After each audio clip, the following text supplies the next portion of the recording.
nobody else. I've got one thing on my mind. I already hear the bells. Everything about you calling out to me. I got to hold ya. Baby, I'm not running around looking for nobody else. I've got one thing on my mind. I already hear the bells. I'm a victim of love calling out to heaven above for ya.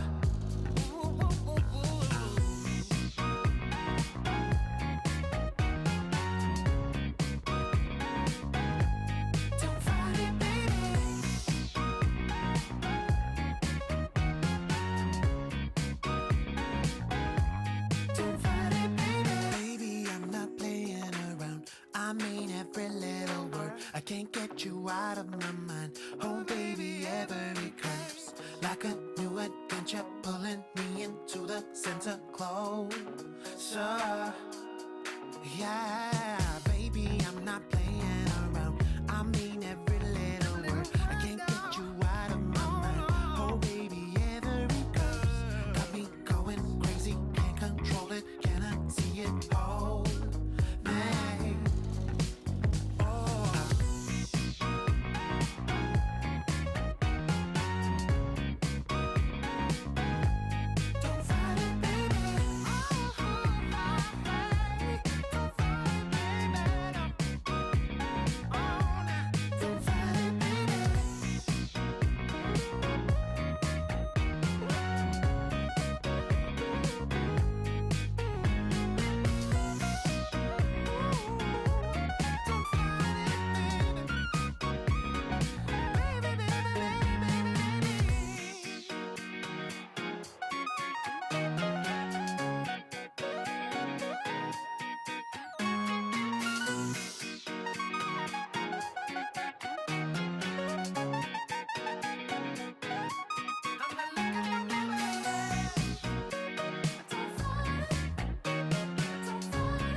The first time in years, got my feet across the border from a land of tears. Ain't no way I'm going back under. Got my eyes in the wild blue yonder. What lies beyond the horizon? Let's go find out. Feeling free to live my life, free to roll the dice.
Well, there we are. Hello, folks. Hello everyone, and welcome to Lee Charles TV at 3 o'clock in the afternoon. Hopefully you're all right. Say hi to us in the chat if you are, if you're okay. So who we got in at the moment? Jenny, can you see anybody? Yes, I can. We have Ollie's Vlogs is here. Oh, Ollie's Vlogs. Hello, Says Ollie. yo, Ollie. Is the sound okay? Is the picture okay? That's the first thing I want to know, because we had a bit of a problem with it last week, obviously. So is the sound good? And Lee's been working very hard to get this right for you today, so hopefully we're okay. Yeah, I have. Hi to Nick Muller. Hi, Nick. Again from Ipswich. Sean Threlfall. Hello, Sean. John Stevens. No false starts this time, says Nick Muller. So that's great news. Okay. So we don't normally know whether we're on, but we were pretty sure we were on this time. So. Oh, and Paul Maynard's here as well. Oh, hello, Paul. Hi, Paul. So, is anybody chatting to us in the chat? Yes, they are. Let's see if we can see your chat at the moment. I don't know if we can. So we're just going to change the view slightly, and no, we're not seeing chat there, are we? No chat there. Ian Shaw's here as well. Hi, Ian. I don't know why that's not what. All right, so we'll have to just give up. So how have you guys been this week? How's lockdown going for you? We're settled into it nicely here, aren't we now? It's just kind of business as usual. Yeah, we're getting used to it. Now. We went to the supermarket last night after 6, and it wasn't quite so bad to do our shopping. There wasn't quite so many in at Asda, and they had just about everything in other than hand sanitizer, but you could sanitize your trolley, which was quite good. That's cool. So we'll just wait. Jane's got a few things she wants to chat about today with you. So we've got quite a few things on the agenda. Pop this up on your screen just so you can manage the comments while I'm reading through this. What I have on the agenda today? Obviously, it's led by you as well. If there's anything you want to chat about, but a few things. Just catch up on what's happening in the world of brick football, which is some exciting news there. What's coming up next week? And Larry has been in the Gazette today on the Football League podcast, is it? Saying giving some comments on his sacking by Blackpool. So that's quite interesting. We've been watching, as promised, Sunderland Till I Die this week. Have any of you guys been watching that as well? Because we really enjoyed that, didn't we? We did. We didn't watch series 1 because we didn't want Larry and Alvin Rooms. It's a bit too soon for that. But we watched season 2 in its entirety and really enjoyed that. The football's still going on in Belarus, so there's a bit of an update on that, and a team that everybody seems to have adopted around the world at the moment. The steps 3 to 7, there's been an update there, and also on the National League and in the Scottish leagues. There's some votes happening there as to what's happening with their seasons. Potential consequences for Bury coming out of this as well. Discussing what might happen if the season gets restarted, and how potentially it's not fair on the players. I'm certainly not. If the football season started tomorrow and they said we could go back, I'm not sure I'd be comfortable going. So no. So I wonder how the players feel about that. Just want to cover what's going on at Blackpool at the moment, and there's some interesting things coming out of the club at the moment, including a managerial vacancy, which is quite interesting. And then just updating you on fanzine, because there's a new issue that's being worked on at the moment. So that's what we've got. Right, so we've got Sean Threlfall, we all hate Preston. Well, that's a given for Blackpool fans. I'm not sure Nick Muller will be hating them too much. I think Nick, Ipswich, you're probably Norwich, are you, Nick? I would think that you hate, am I right in thinking that? Norwich and Ipswich. Nick's missing football. Yeah, we are missing it, but we got our fix this week with Sunderland Till I Die. So we'll talk a little bit. Did you all watch that? We mentioned it last week that we were going to be watching it and have a little chat with you about Sunderland Till I Die. So we've got a bit of a footy fix this week. I've got my football shirt this week. I'll just talk through this. This is my first ever Blackpool shirt from 30 years ago. The Inenco one. It's quite old and worn. It's got I used to stand in the South Paddock against the wall, so it's all worn down this side where I used to lean against the wall on this one as well. And it's got a cigarette burn in the front, because I used to smoke when I used to wear this as well. So it's a bit of history in this. But yeah, so I wore this shirt a lot. So. Yeah, the one thing I noticed about the shirt was that it was like so much baggier, than the new shirt. It's not quite as tight. And Jane says she prefers those for for a woman, that sort of baggier top that they used to have back in those days.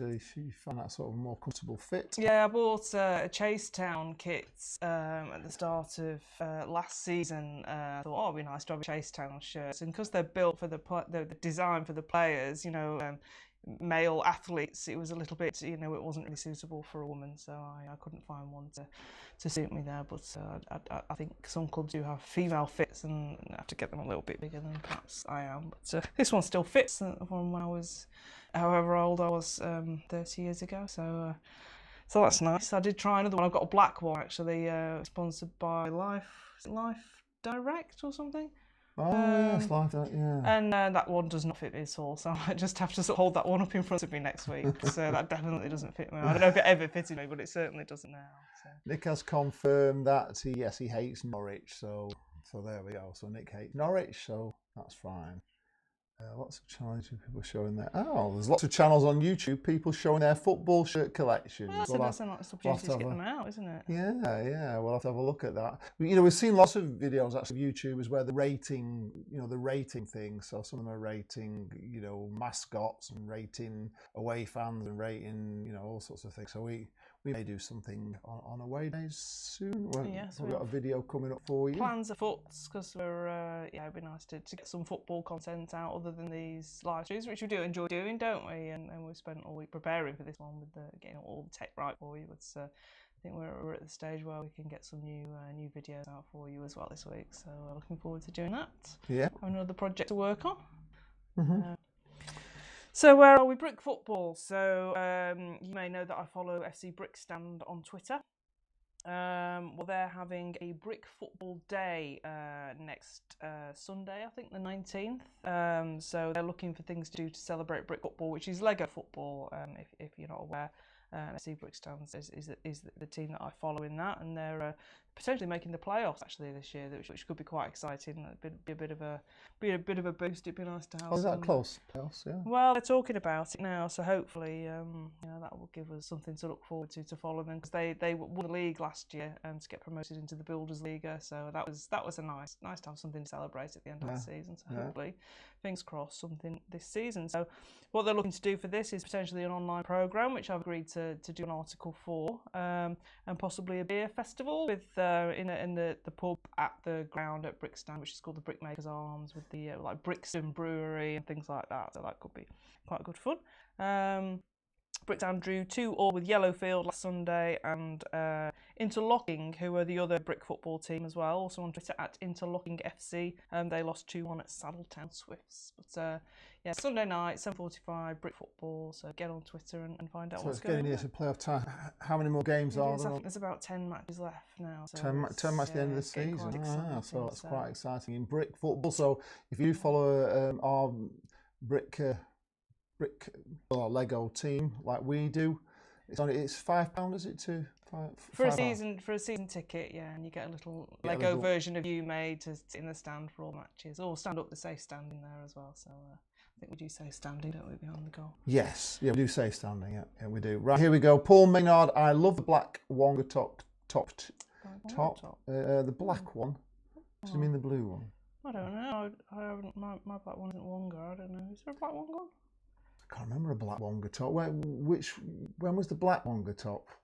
On the rating videos you've seen, Nick Muller's seen Blackpool's always rated #1 for bad weather. Well, that's very controversial. That actually, is I can think of some great ones. We could do a weather one, couldn't we? I've got some great weather stories from over the years. Yeah, we don't think Blackpool's all that bad, only really. No. It's relative. No, Bristol Rovers is always bad for weather, and Wigan, it's always raining. Plymouth.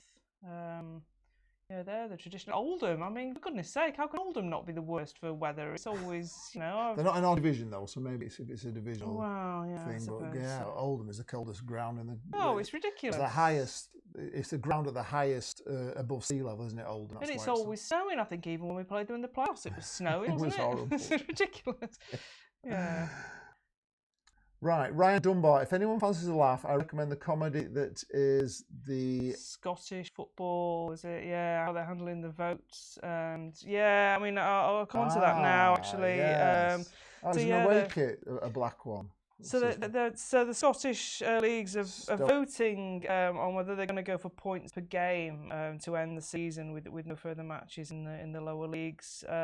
39 of the 42 clubs have voted, and basically the way it's come down now, that I mean, I don't know if Dundee have voted in the last couple of hours, but when I was reading a couple of hours ago, basically it's down to Dundee to decide whether they go with this, because they had.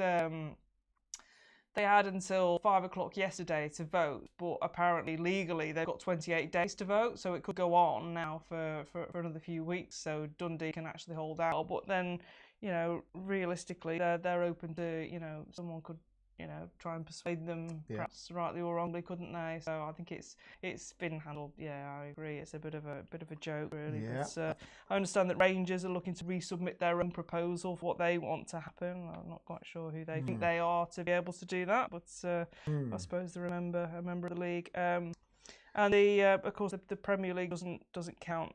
With UEFA's decision to potentially ban clubs from European competition if they don't finish their season. The Premier League is sort of being held to ransom a little bit there, and that's not good. We were talking about that yesterday. Just quickly say hello to Danielle James Esposito from Italy. Whereabouts in Italy, Danielle, and what is life in Italy like at the moment? Are you still completely on lockdown over there, or is it getting a little bit easier now? Because we're obviously quite a few weeks behind you in this, in our self-isolation and our social distancing and keeping the house, and everything's going to grind to a halt in the UK. Stoke, says David Goals. Sorrento. Is that one for Sorrento. bad weather, Stoke? Is that a suggestion for the bad, or someone you hate? Because I have been to Stoke in the snow. Yeah, Stoke. Yeah, is that the one? Yeah, is that the team you hate, or is that just bad weather at Stoke? Stockport always rains, and I bet it doesn't rain very often in Sorrento. Hi, Paul, the Blue Nose. Hi, welcome to the live stream. How's life down there for you? Is it hot everywhere? Everybody is. Yeah, Birmingham. Yeah, I miss Birmingham. I actually watched a video of Birmingham this morning, just seeing what the town. No, it's an article on people still out and about, people going into Birmingham, trying to go shopping at the Bullring and going to Primark and saying, I think all this coronavirus is a nonsense and can't just get on with life. It's ridiculous. So, which is a little bit disturbing, but I suppose you're going to get people who think like that, aren't you? Really. Yeah. So. Okay, Danielle, we're still in total lockdown, and it's looking like we will be till at least beginning of May. Yeah, I imagine it is lovely weather. Do they allow you out for walks and stuff? Because we've been actually we're still allowed to go out for a walk as long as we're sort of keeping distance from people, and we find that people in the UK are actually just keeping a nice distance.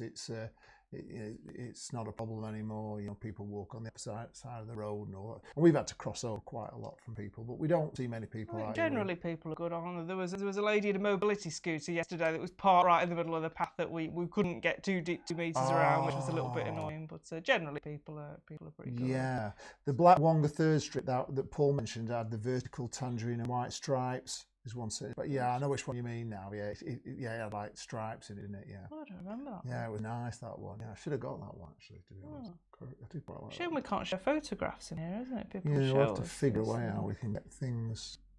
The stripes are down the middle of the shirt. Yeah, they were right down the middle. Yeah. No, I remember that one. Aid. Nothing, not even for walks or jogging. Only one member of the family is allowed to go for shopping. Yeah, we found this now. You've only got one member can go shopping, but you're not even allowed out for walks, are you not? I suppose you would if you're in the countryside. I suppose they can't do much in the countryside, can they? But I suppose if you're in a town, it's going to be quite difficult, isn't it? We're a little bit on the outskirts of Blackpool, so we can kind of go out into the countryside for little walks, which we may show you sometime this week. We may show you a little bit of where we walk. There's absolutely nobody anywhere. It's just like back and beyond. It's wonderful. No, nothing. No, they're allowed to walk or jog in Italy. Gosh. Is it still going up in Italy then? Is it still going higher and higher? The amount of people that are getting coronavirus and the deaths, is that still rising? Because we're like a couple of weeks behind you, so we're trying to think if we can get this season going again, because the Premier League are desperate to get it on, but the players are not. The players are saying they might refuse to play because they're not happy about playing even behind closed doors. That's a bit of a problem. Well, no, I mean, I've been thinking about this, and it's something that I mentioned in my blog a couple of weeks ago. Is that it's not really fair. I mean, they're saying you can only go out to work if it's if it's a vital function. Playing football is not. It's not vital, is it? And I just worry. I mean, they're playing football in Belarus at the moment, which we'll come on to later. Yeah. But You get your football fix with that. But the players there are saying, that they worry for their health after the matches. They worry, well, have I caught it today?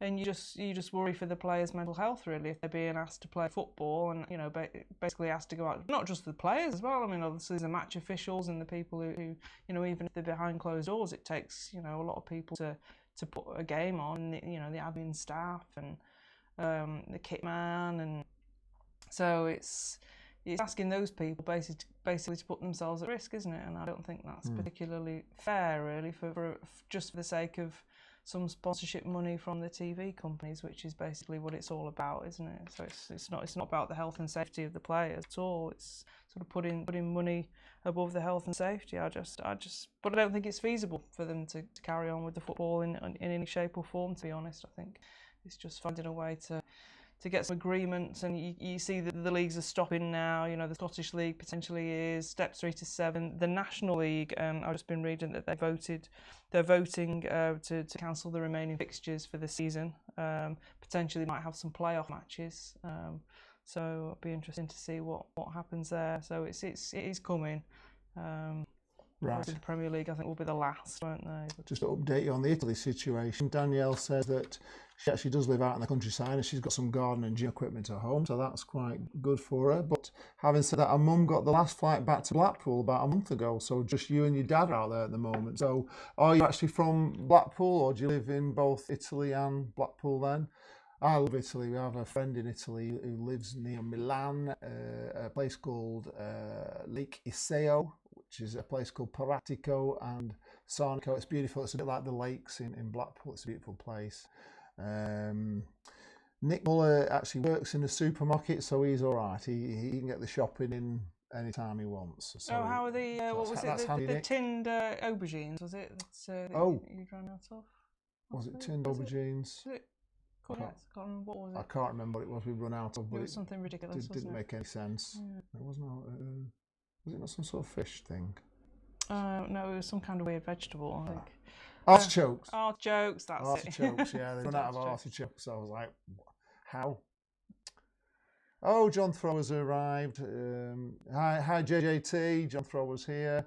What's the weather like in Thailand, John, at the moment? And have you got more onto lockdown now, or are you still just going around for beers to your friend's houses? Is it not? Are they not really bothering too much with it out there in Thailand? Yeah, were the bars out still open? No, the bars were shut, weren't they, last time we spoke? Oh. So. Paul says he's seen a picture of Curtis Tilt being Bloomfield Bear on Instagram. Yeah, I saw that. Was it Armand Angele that posted that? Yeah, I saw that. Was he actually in Bloomfield Bear? Was he, Curtis Tilt? I think he was trying on his head or something. Yeah. Okay, Danielle, your dad is from Sorrento and your mum is from Blackpool. We live here, but we go to Blackpool for our holidays 2 to 3 times a year. It's hard. Yes. Oh, you work on cruise ships as well. Wow, that's very nice. Oh, what a great life in Italy. And yes, artichokes. We've had it agreed. Soulful Aid, yeah, artichokes. So you live in Italy, work on cruise ships, and come to Blackpool 2 or 3 times a year. That sounds like the perfect life. It doesn't sound a bad life at all, does it? Sounds wonderful. Obviously, Blackpool being the highlight and everything. Yeah. Do you get to see many matches then, Danielle? Do you get to see many football matches? Sunderland Till I Die, we've been watching this week, haven't we? Has anyone else been watching that on Netflix? It's superb. We were addicted to it, weren't we? Yeah. We watched it over a couple of nights. We binge watched it. It was that sort of behind the scenes thing, which I always say that as a fan, you kind of want to see behind the scenes. You want to see, you couldn't decide whether some of it was scripted or whether it was just pure raw emotion, but there was there was a lot of discontent in the backroom staff of Sunderland, wasn't there, with the fact these new owners were coming in and they wanted them to book their ideas up really and start selling more, and there was a lot of.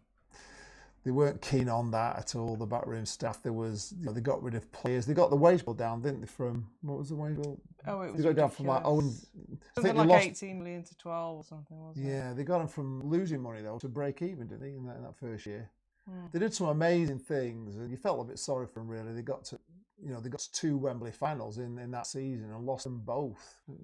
But it was very interesting because you found yourself getting attached to the players and the staff. Certainly, there was one player, wasn't there, Luke O'Nien, who was focused on quite a lot, and he just seemed a really nice lad, and you just wanted him to do well. But what was interesting, they weren't overt about anything. They just had little snippets and little hints of things that you kind of had to figure out for yourself, because it was basically filmed over the whole season, but it was compacted into 6 episodes.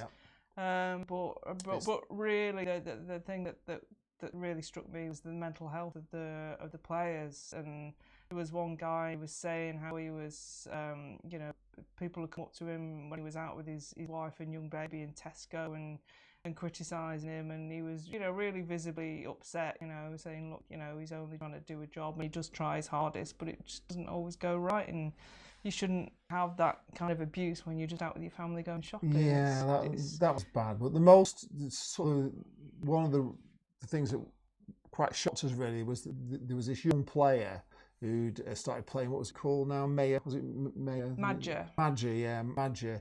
And he was banging, he was banging him for fun, but they couldn't get his contract signed because he'd come through like the ropes of the youth academy. He'd only just started in the team, so he was actually at the last year of his contract, and they couldn't get through. His agent just wouldn't sign a contract because he was, how many goals did he score? 13 or something like that in before Christmas.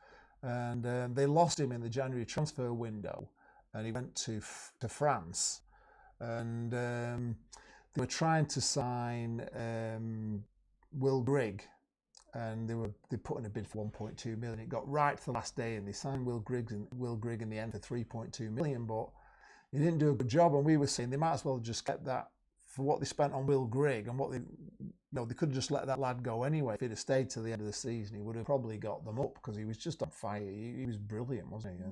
And that was, they were talking about, you sign these young players on 3-year deals, but when they get to the end of the three-year deal, if in that last year, if they get in the team, then they're out of contract. But you can't give them a good contract because they haven't played in the team. It's a bit of a sticky. It was a bit of a sticky one. It was a bit of an eye opener on a lot of the transfer deals, and that was quite a surprise. Paul Maynard saying, "We know it's not you now, Jane." Bloomfield Bear, there has been a bit of. It's Curtis Tilt. Confirmed. Yeah, he hasn't gone to Rotherham. He's doing Bloomfield Bear full time now. So. Still, right, in Thailand it's 29.9 degrees, John. In the dark. It's in the dark. In the dark.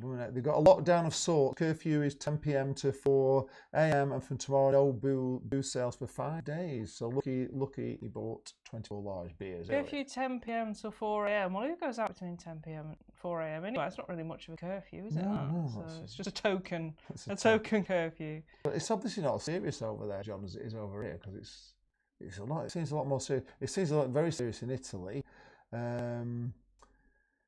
Well, Kieran's finished Sunderland Till I Die. Did you watch the first series as well, Kieran? We haven't. I mean, we'd like to watch it, but it's just too soon to see Larry again. On Larry, by the way, he's been in the Gazette today.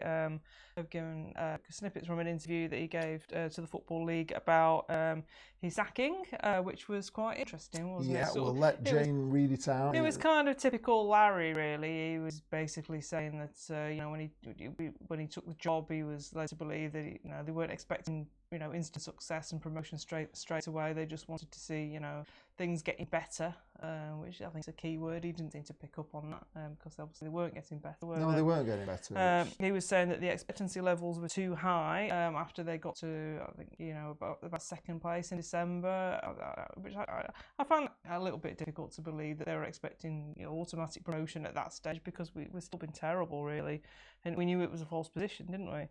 And what he said was sometimes it's best to keep your side in the lower expectancy levels and not get too carried away, which is just. Oh, just to be honest, I can't even think about him anymore. To be honest, he makes my blood boil. It's just, He obviously didn't watch Jane's video, wasn't- coming out crying over it. He obviously didn't get it, did he? But well, he said he didn't listen to fans. He said he didn't listen to fans. It was one of the things that annoyed everybody. It was a few fans grumbling, but it was just. I mean, obviously, was he not seeing what we were seeing? I just. Oh. Right, we've got to just quickly go through some of these things. Soulful A. First of all, Danielle, you saw your first game after 5 years, which was Shrewsbury at home in December. So it's first time back at Bloomfield Road, but she thinks she may well move back to Blackpool in the end because her mum's side of the family is over here. Hey. Soulful A has been watching Feel Good series on 4, Lisa Kudrow in Blackpool. Not everyone's cup of tea. Complex comedy series. We shall check it out. Yeah, we like comedy, don't we? Hi, GL1 Tangerine. Hiya. John Thrower says it's on the news daily, but there's only 35 deaths in Thailand. I don't know how many people live in Thailand then, because there's been how many deaths have been in Blackpool now? Did we say about Blackpool? There's been I think 30. 30 deaths, so you've also got as many deaths as we have in Blackpool, which we sort of be thinking we're not really kind of on the cusp of it really, because it hasn't really taken off, like dramatically in Blackpool yet. No, I think we've had 108 cases here. Kieran Glover says he watched both seasons. We haven't watched the first season because we just couldn't bear to watch any more Larry. We'd had enough of him, to be honest. So to watch it we've not bothered, but we may well watch it just to have a laugh at him. Yeah. Ollie's Vlogs asked, why do you think Grayson failed the second time? He just didn't have any vavavoom, really. He wasn't bringing the players on at all. It just seemed, reading between the lines from what Ben Mansfield said when he was sacked. It didn't sound like he was exactly skipping into the door every morning, and he wasn't playing the Blackpool way. No, and also I believe the players, he wasn't great at motivating players. I think I heard that he basically say to players that I don't really care if you stay or go. Whereas you go back to a previous manager, Terry McPhillips, he wasn't particularly inspiring either, to be honest. But he said to Angela, "God, you can play in the Premier League if you really put your mind to it." Yeah. And Larry would say, "Well, I don't really mind whether he stays or goes. I just get on with it." So it's just wrong, isn't it? We thought. Particularly when he came, that he'd been burned actually by his experience at Sunderland and the Sunderland till I die thing. He wasn't the same manager he was when he came the first time. He played some great football the first time, but he was just so defensive, so negative. He was defending a lead all the time, and it put you under a lot of pressure. And the team seemed to play under a lot of pressure, giving the ball away. And there was some. We had that win against Oxford at home early in the season, and it wasn't a great watch. We came out, we won, but we didn't feel like we won, did we? We felt like we'd been put through the torture rack. It was really painful, that game. It was. It was like being on the rack and being tortured to death because they were just clearing the ball for like half an hour, just kicking it anywhere. It was awful. Yeah, just basically the players weren't motivated, and I don't think they were bouncing into training every day from the sound of it either. And you've got to enjoy your job if you're going to be any good at it, haven't you? Really. So I've heard lots of rumours as well from different sources that he wasn't getting on with the players, and the players weren't getting on with him, and he'd had quite a few fallouts with a few of the players. Don't know whether they're true or not, but Callum McDonald got straight back in the team as soon as he went, didn't he? Yeah, well, that was a mystery. What went on there? I mean, that was a total mystery. I mean, we looked on the stats, and every time Callum McDonald played, we won. And then he put him in at Reading and played the best football we played in ages. And then he dropped him again, and he just seemed to give that balance to the team. And the thing that nobody could understand at the time was why we were so one-sided and why we left that left completely. We were completely overrun on the left-hand side of on our left-back position, and it just never made any sense. It was as if he just didn't see it. I don't know why. Kieran says Grayson is a guy that can't motivate anyone. Yeah, well, we were talking actually about when he was here the first time. Obviously, he was a player at the time. He was player manager the first time, and he was one of the lads, and I guess he had that relationship with the players beforehand. But also, he had Valerie Bellicon's £5 million to spend, and brought in 15 players, and that was what got us promoted. So really, was he that good to start with? Because I mean, he got the job, I think, towards the end of the previous season, and at the start of that 06-07 season, I put money at Christmas on us getting relegated. We were that bad, and then he brought in these 15 players with Bellecon's money, and that turned it around. But we actually got promoted. I think we lost as many games as we'd won, because we just didn't draw any. So really, I don't know. You play more attacking football. We did. It was better football. I mean, obviously we won at Swansea, and that was amazing, and we had the perfect 10, didn't we?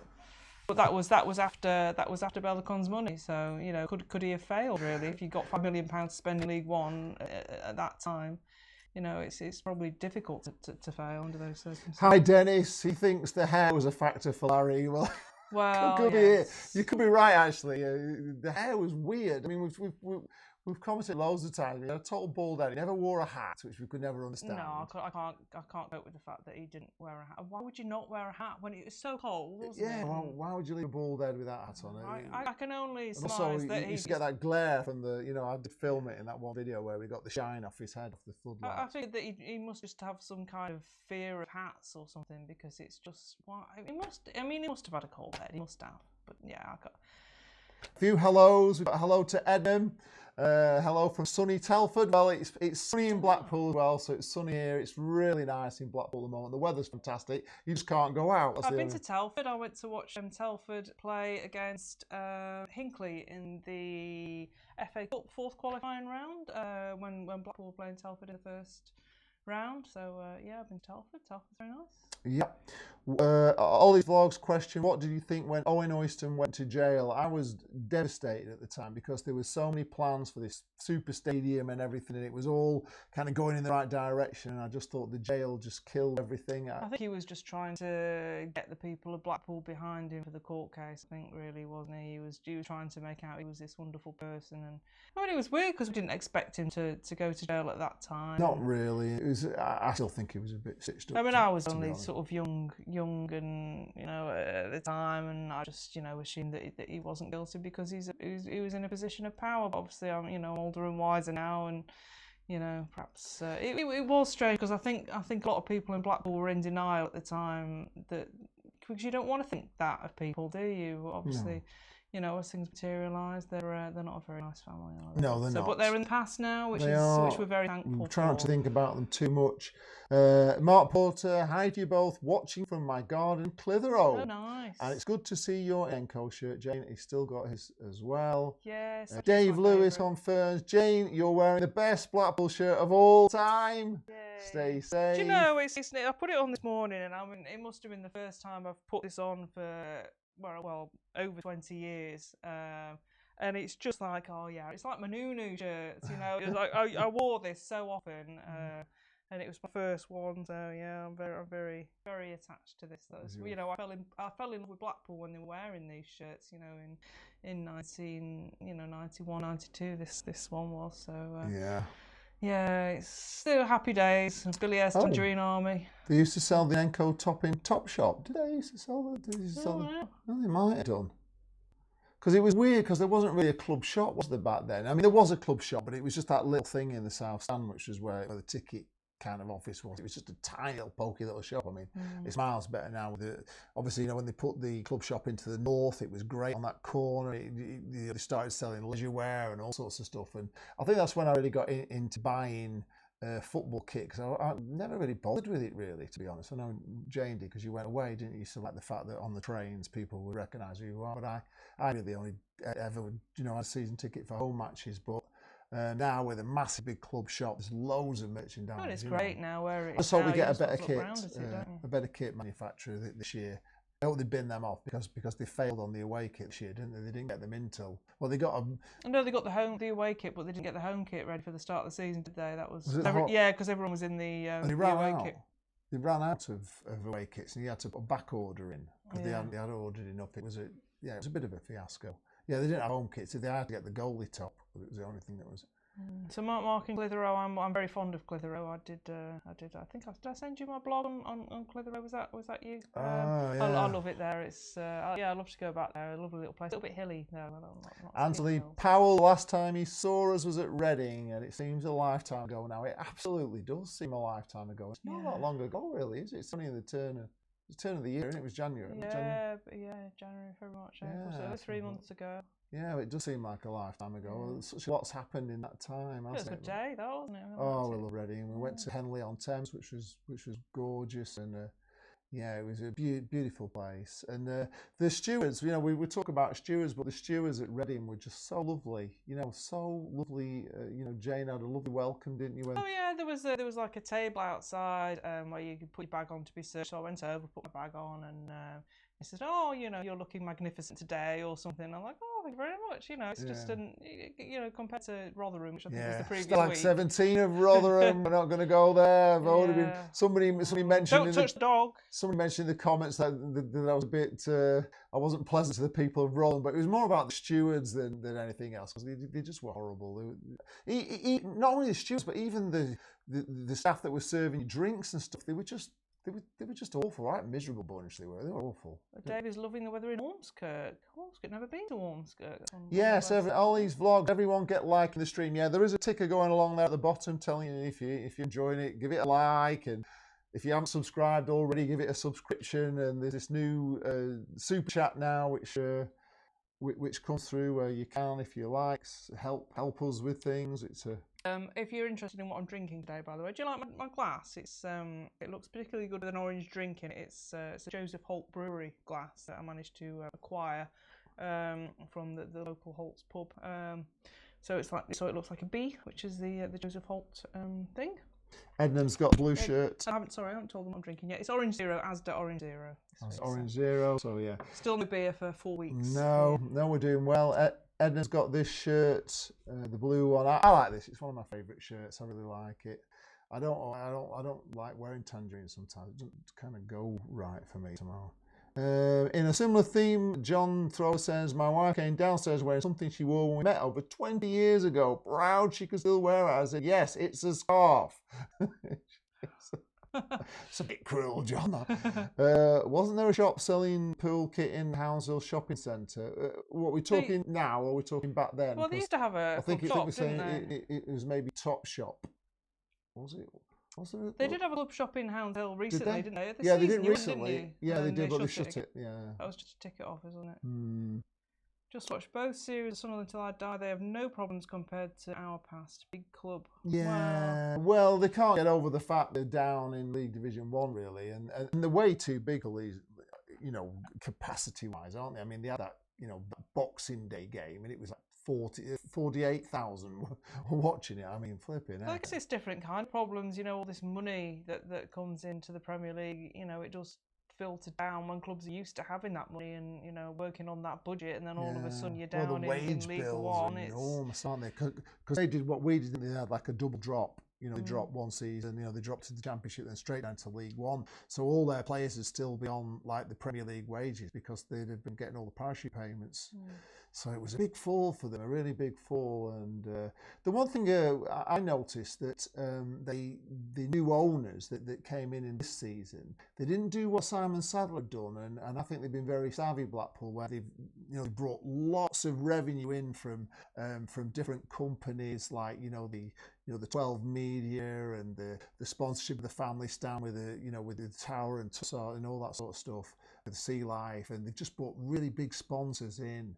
And they've obviously brought a lot of money in, and they didn't seem to be doing that in Sunderland. Whether they've got the chance to in Sunderland, because it's a very poor place. It sounded like they did a great job at cutting the expenditure, which is bringing ridiculous. They got them from, was it losing 20 million to break even, which was brilliant. But they needed some bigger sponsors. I thought they needed to get more money coming. I mean, perhaps they were doing that as well, but they certainly didn't mention it in the series. No, they didn't. They didn't. I guess there's not a lot of money in Sunderland either, which they mention quite a lot.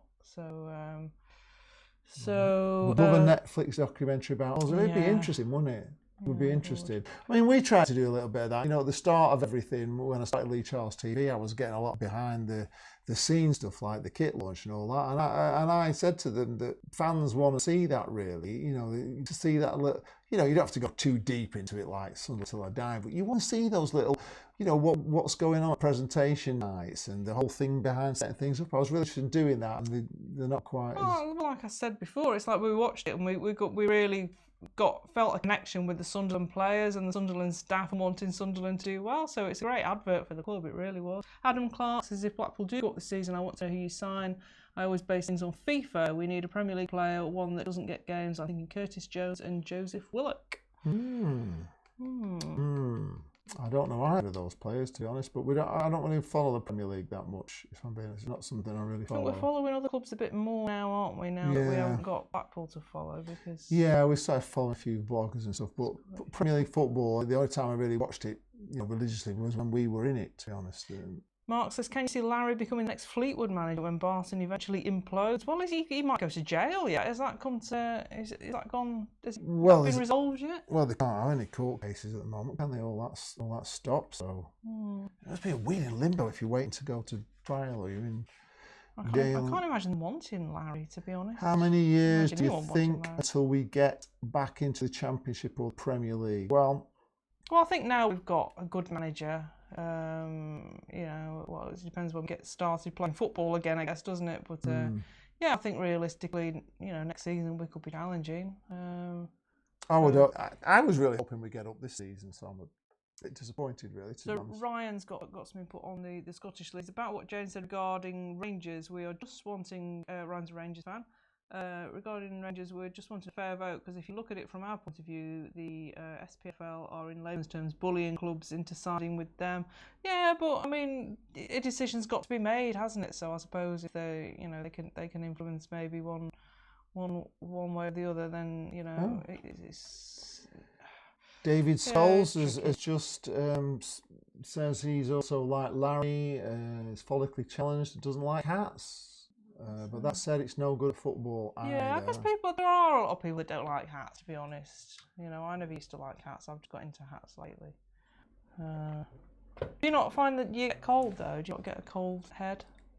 I find that if it's a woolly hat, it gets itchy, so I find that it's like a fleece-lined hat is okay. It's quite comfortable on your skin, but anything that's like woolly gives my head a hitch. It really makes my head itchy. Too hot in some hats.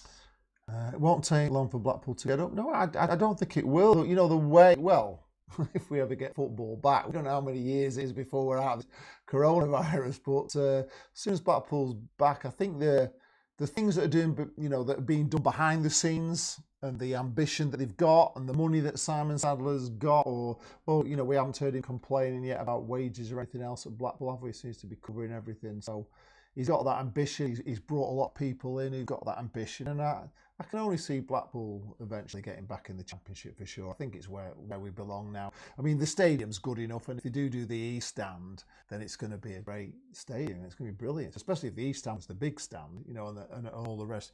The West Stand was a smaller stand, but we had the big stand on the east side. They took out back Henry Street and all of that side of Henry Street. Fantastic. So Ryan, do you know what Rangers would be proposing? What's the alternative to what the Scottish leagues are proposing? It's it does sound like they're looking to get a resolution, but I guess you're never going to get something that everyone's going to be happy with. It's Adam's a secret Liverpool fan. That's why he loves the Premier League. Or that's a bit tough for you at the moment. How are you feeling about this? I mean, obviously your first chance to win the title in the Premier League for 30 years. Well, you never won a Premier League title, have you? You've won obviously Division 1, but never won the Premier League. So it was a big chance. Are you going to get it? Are they going to give it you, or is it going to be scrubbed? Are they going to finish the season? I mean, they keep talking about. There was a tweet came out. They can complete the season in 56 days, but realistically, are we even going to start football before July? I just can't see it. Danielle says, wasn't there a club shop on Church Street opposite St John's Church? There was one on Edward Street. Is that Edward Street? Yeah, there's one on Edward Street. That was, I don't know, that was just a ticket office or John something. Thrower says, the problem we had in the Championship after the Premier League was that Coco had an ego that demanded that players earn more than no player earned more than he did, because the Exodus, which caused it to the Exodus. Did he really? He didn't want people, didn't want players earning more than him? He was a cock. We know what he was. He was a cock. Stops brain overheating, not wearing a hat. Well, yeah, I guess. A decision has got to be made. I agree, but releasing the results when all clubs haven't voted makes it look like the clubs to vote are backed in a corner, and not just the Rangers fans to put Poole to. Yeah, you support Rangers, yeah. Yeah, really. They are kind of they are kind of backing clubs into a corner, aren't they? But there's it's so not really much fair on money Dundee, is it? involved, isn't there? This money thing is just, you know, it's almost as if the football clubs are ignoring the fact there's a coronavirus and they're not settling for it, are they? You know, they want to get it done. They want to get people, you know, they want to get games played even if they're behind doors. You know, they're just determined to get it done, aren't they? Adam, I just started to support Liverpool. I only support since last season. Well, they're doing very well, aren't they? I guess it's nice to have some good football to watch, which we haven't had Blackpool, have we? So. What do we think of Blackpool's response to this crisis? Seems like everyone's pulling together and no mention of pay cuts. Well, yeah, that's the thing I'm saying. There's been no mention of pay cuts. They've just been, you were going to tell everybody, weren't you, about this, the manager, FIFA manager. Oh, yeah. So, yeah, we'll move on to Blackpool now then. I think Matt Scrifton was indicating the other day that potentially they're thinking, you know, maybe along the lines of furloughing some staff, but and nothing's been announced or anything. That's just So at Blackpool, what's going on at Blackpool? There is they're inviting applications Football Manager 2020 for the EFL Football Manager Cup. So if you think you can manage Blackpool in Football Manager, officially represent Blackpool in that competition, the EFL Football Manager Cup, applications to media@blackpoolfc.co.uk. Deadline 5 o'clock on 13th, which is Monday. Yeah. So if you're really good at Football Manager, and you can prove you've got a track record, you've got to tell them your sort of successes, haven't you? Yeah, you've got to email them your best Football Manager achievement to date. That's exciting, isn't it? For those that like Football Manager, to actually be managing Blackpool Football Club for Blackpool Football Club. I think that's really, really cool. Yeah, and also, who is it? Matt Bowler's going to be representing us this time. There's another FIFA competition, obviously. Kean Salisbury Hall, as I call him, didn't do very well representing Blackpool in the Ultimate Quarantine. No, they had a playoff, Teddy Howe versus Mark Bowler. Mark Bowler beat Teddy Howe to qualify to represent Blackpool at FIFA in the Stay Into Toto Cup. When does that start? The draw is today. Oh, the draw's today. What time's the draw? Today. I'm not quite sure. Shall I have a look? Maybe someone can find when the draw is today. It'd be interesting to see where we get drawn in that FIFA competition. And also the Community Trust have been quite busy, and they have got a poetry competition which I'm going to enter, and I'm going to put myself on the spot now and say I will have a poem for you for next week, which will be my entry into this poetry competition. So potential themes are Blackpool Football Club, the beach, Blackpool's attractions, or Blackpool as a resort town. But I think you're free to write about anything about Blackpool. There's 3 age ranges: 5 to 11, 12 to 17, and 18 plus. So the prize for the winning poem in each category: BFC goodie bag. A player will read the poem out. It'll be published across media platforms and in the match programme, and you'll be invited as a guest to attend a match. So if you want to write a poem, you can record it or send it in writing to jen.crofts@bfccity.co.uk. So yes, I'm putting myself on the spot. I'm going to make myself, because if I don't have a deadline, I can't do things. So I'm going to give myself a deadline of next week, and I will read you my poem. So there you are, folks. You've heard it here first. Next week there will be a poem from Jane, which is let's just do a forfeit if there isn't one. Correct if I'm wrong. Rangers have voted no, and their solution is to void the league and pay loans to the clubs to finance them during lockdown. Well, that's very good at Rangers, isn't it? That's good. So they voted no to the points thing. Is it averaging the points? I take it. So they want to void the league. Yeah. I think voiding the league seems to be. I mean, this is what the. It just seems the only solution. This is what the National League. The National League are voting at the moment. The clubs are all voting to whether they want to cancel the remaining fixtures or not. Potentially play some playoffs. So, yeah, it does seem. There's no right answer, is there? There's no answer that everyone's going to be happy with. I kind of get the point per game thing, but then I don't know. Ryan's mentioned, I've never thought of this, but there is an NHS centre in Bluefield Road, and could they use the hotel to help during this time? Well, maybe they will, but to be honest with you, Ryan, it's not really mega taken off in Blackpool yet, the coronavirus. There's only 100 reported cases so far. 30 deaths have we had so far, about 30 deaths. So it's I think they are doing something, aren't they? It's not desperate in Blackpool at the moment that anybody needs to help the NHS, truly. But we don't know the whole story, obviously. But we're very sort of secluded where we are, really. We're sort of keeping away from it, really. Nick Muller's saying, will they put prices on tickets and food when fans go back because of the money they lost? Well, I hope not. I really do hope that isn't the case, but it wouldn't surprise me because a lot of it's about money nowadays. But if they put prices up too much, people are not going to go. It's not the ticket, it's the TV money that's the major thing, isn't it? Not the ticket prices. I don't think that matters so much. Adam Clark, I think what I would like to see, more importantly, is the quality of the food. I'd like to see improved, certainly at Bloomfield Road, because I'm not eating it at the moment. I'd quite like to have some food that would tempt me to eat there. I don't know what happened to Macros. They used to be in there and do some nice things and were promising nice things, and then I think they'd sort of disappeared, didn't they? I don't know what went on there. John Haley, he says, what about the behind doors game proposal played over 56 days behind closed doors? Well, we've been talking about this. The players have already kind of starting to make noises about the fact that even if they were asked to play behind doors, they don't want to. And whether that'll come down to the Players Association, whether they'll just say, no, we're not playing games behind closed doors because we don't want to, we don't want to contract it. Also, they've got to go through some sort of pre-season. If we're being told that we can't even, see family who live in different houses, how can they justify getting all these players from all these different families together and all the staff, match officials? How can they justify all those people being together? I just can't see it. Can't see it. I honestly can't see it. I don't think it's feasible at all. I think they're dreaming. I think they are as well.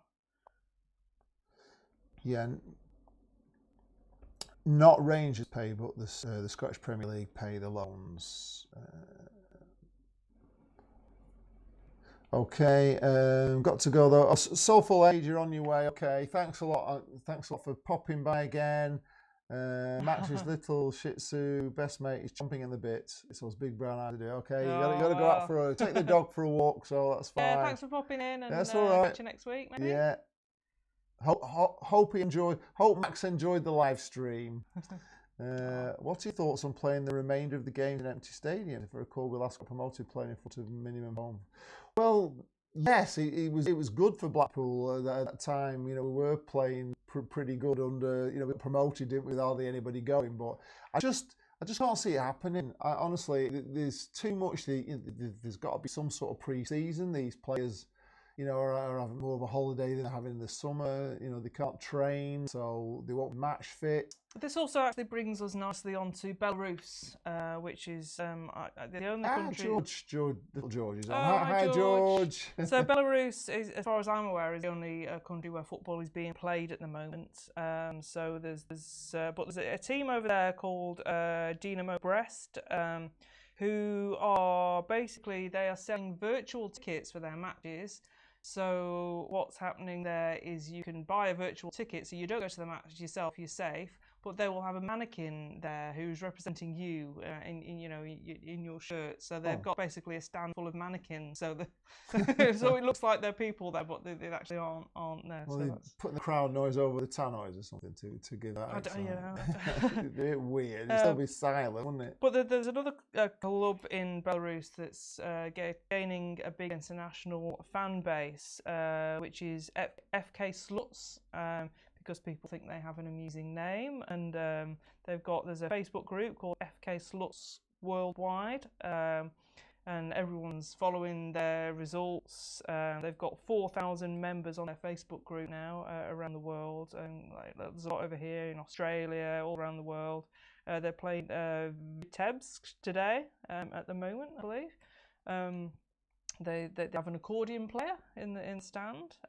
They're working on merchandise at the moment to get out to their new fan base. But at the moment they are encouraging people to send their shirts in from all over the world, so they can. I don't know if putting them in a supporters bar or something. But it'd be a nice memory. If you're supporting them, you send your shirt in. You send your shirt in, yeah. Okay. And they've got a theme tune which I think is a bit Nolan's-esque actually, and I won't sing it to you because it will just get stuck in your head like it's stuck in mine. But basically, part of the lyrics goes, "We love our sluts. I think we're going to win the cup." So it's very, very Nolans. Is that on Sky, the Belarus? No, they're on is it Bet365, but you've got to have a bet within the 24 hours before the game before you access to watch the game. Okay. And there's also calls for English commentary on the games because there's a big UK following. But obviously they're still playing over in Belarus because the head of the country is insistent that saunas and vodka are sufficient protection against coronavirus. So we'll see what happens there. But it wouldn't be great if it was, but I don't. WWE and UFC are still trying to put shows on. Yeah, I saw WrestleMania was on last week. Oh, was it wasn't on? Yeah. Yeah, which is on, isn't it? I don't know. They're getting away with that. But Yeah. America seem to be. Are they sort of behind closed doors? I'm guessing they don't have crowds at those, do they? Is it just the wrestlers that are there? Maybe. I guess that's fewer people at least. Than Yeah, than you've football, not got a team of 11, I guess. But still, it's. Ryan's thinking he thinks clubs should get a discount season tickets next season as you aren't getting the full season this season. Well, maybe that. Some people may just come in about that. But some people may want to just say, look, clubs have Keep the the money money. because we know it's bad for you, but it's bad for everybody, isn't it? Yeah, it is. Yeah. George thinks we should just get rid of the season and then just start next season. Well. Well, they're going to have to. I think it's looking that way, George, to be honest. I can't see how they're going to get this season on. I mean, they keep talking about behind closed doors, but we've just been discussing the players have got to go through pre-season and then the players are basically coming out and saying they don't really want to play in the present climate they don't want to play. So it's an issue. Jenny says UFC trying to move to an island. WWE still flying people in and out. Wow. That's weird. That is crazy, isn't it? Flying people. Trying to move to an island. Wow. Ednam says, under the circumstances we're in at the moment, I don't think the FA would allow behind closed doors games, which, as you quite rightly said, would require too many people like refereeing groundsmen. Yeah, I mean, are the grounds even being maintained? Where would they? I don't know, are they? I mean, what the Bloomfield Road pitch is like. They need a robot, don't they? So what else? Oh, the North no West. fans in the WWE. Okay. The North West Counties Football League. The FA Council yesterday backed the decision to null and void Step 3 to 7 season. They didn't contact the leagues until after it had been announced on social media, which was very, very considerate of them. But the North West Counties. Think it went down very well. Don't think it did. No, the North West Counties Football League are. I think that the draw was at 3 o'clock today. They're doing a Twitter Cup. So basically all the clubs in the North West Counties League are being put into a hat and, not a literal hat, it's been randomly generated on a computer and they're all going to be drawn against each other and basically the first ties are going to be played. And so just to see who wins the cup. It's just that basically you can vote. You can go on Twitter and vote for which club wins each tie. Speaking of which, actually, I found something fantastic, which I wasn't planning on talking about, but I'm going to because it was so good. On Twitter yesterday, on the FA Cup Fact File Twitter account, they're having a World Cup of entertaining FA Cup club names.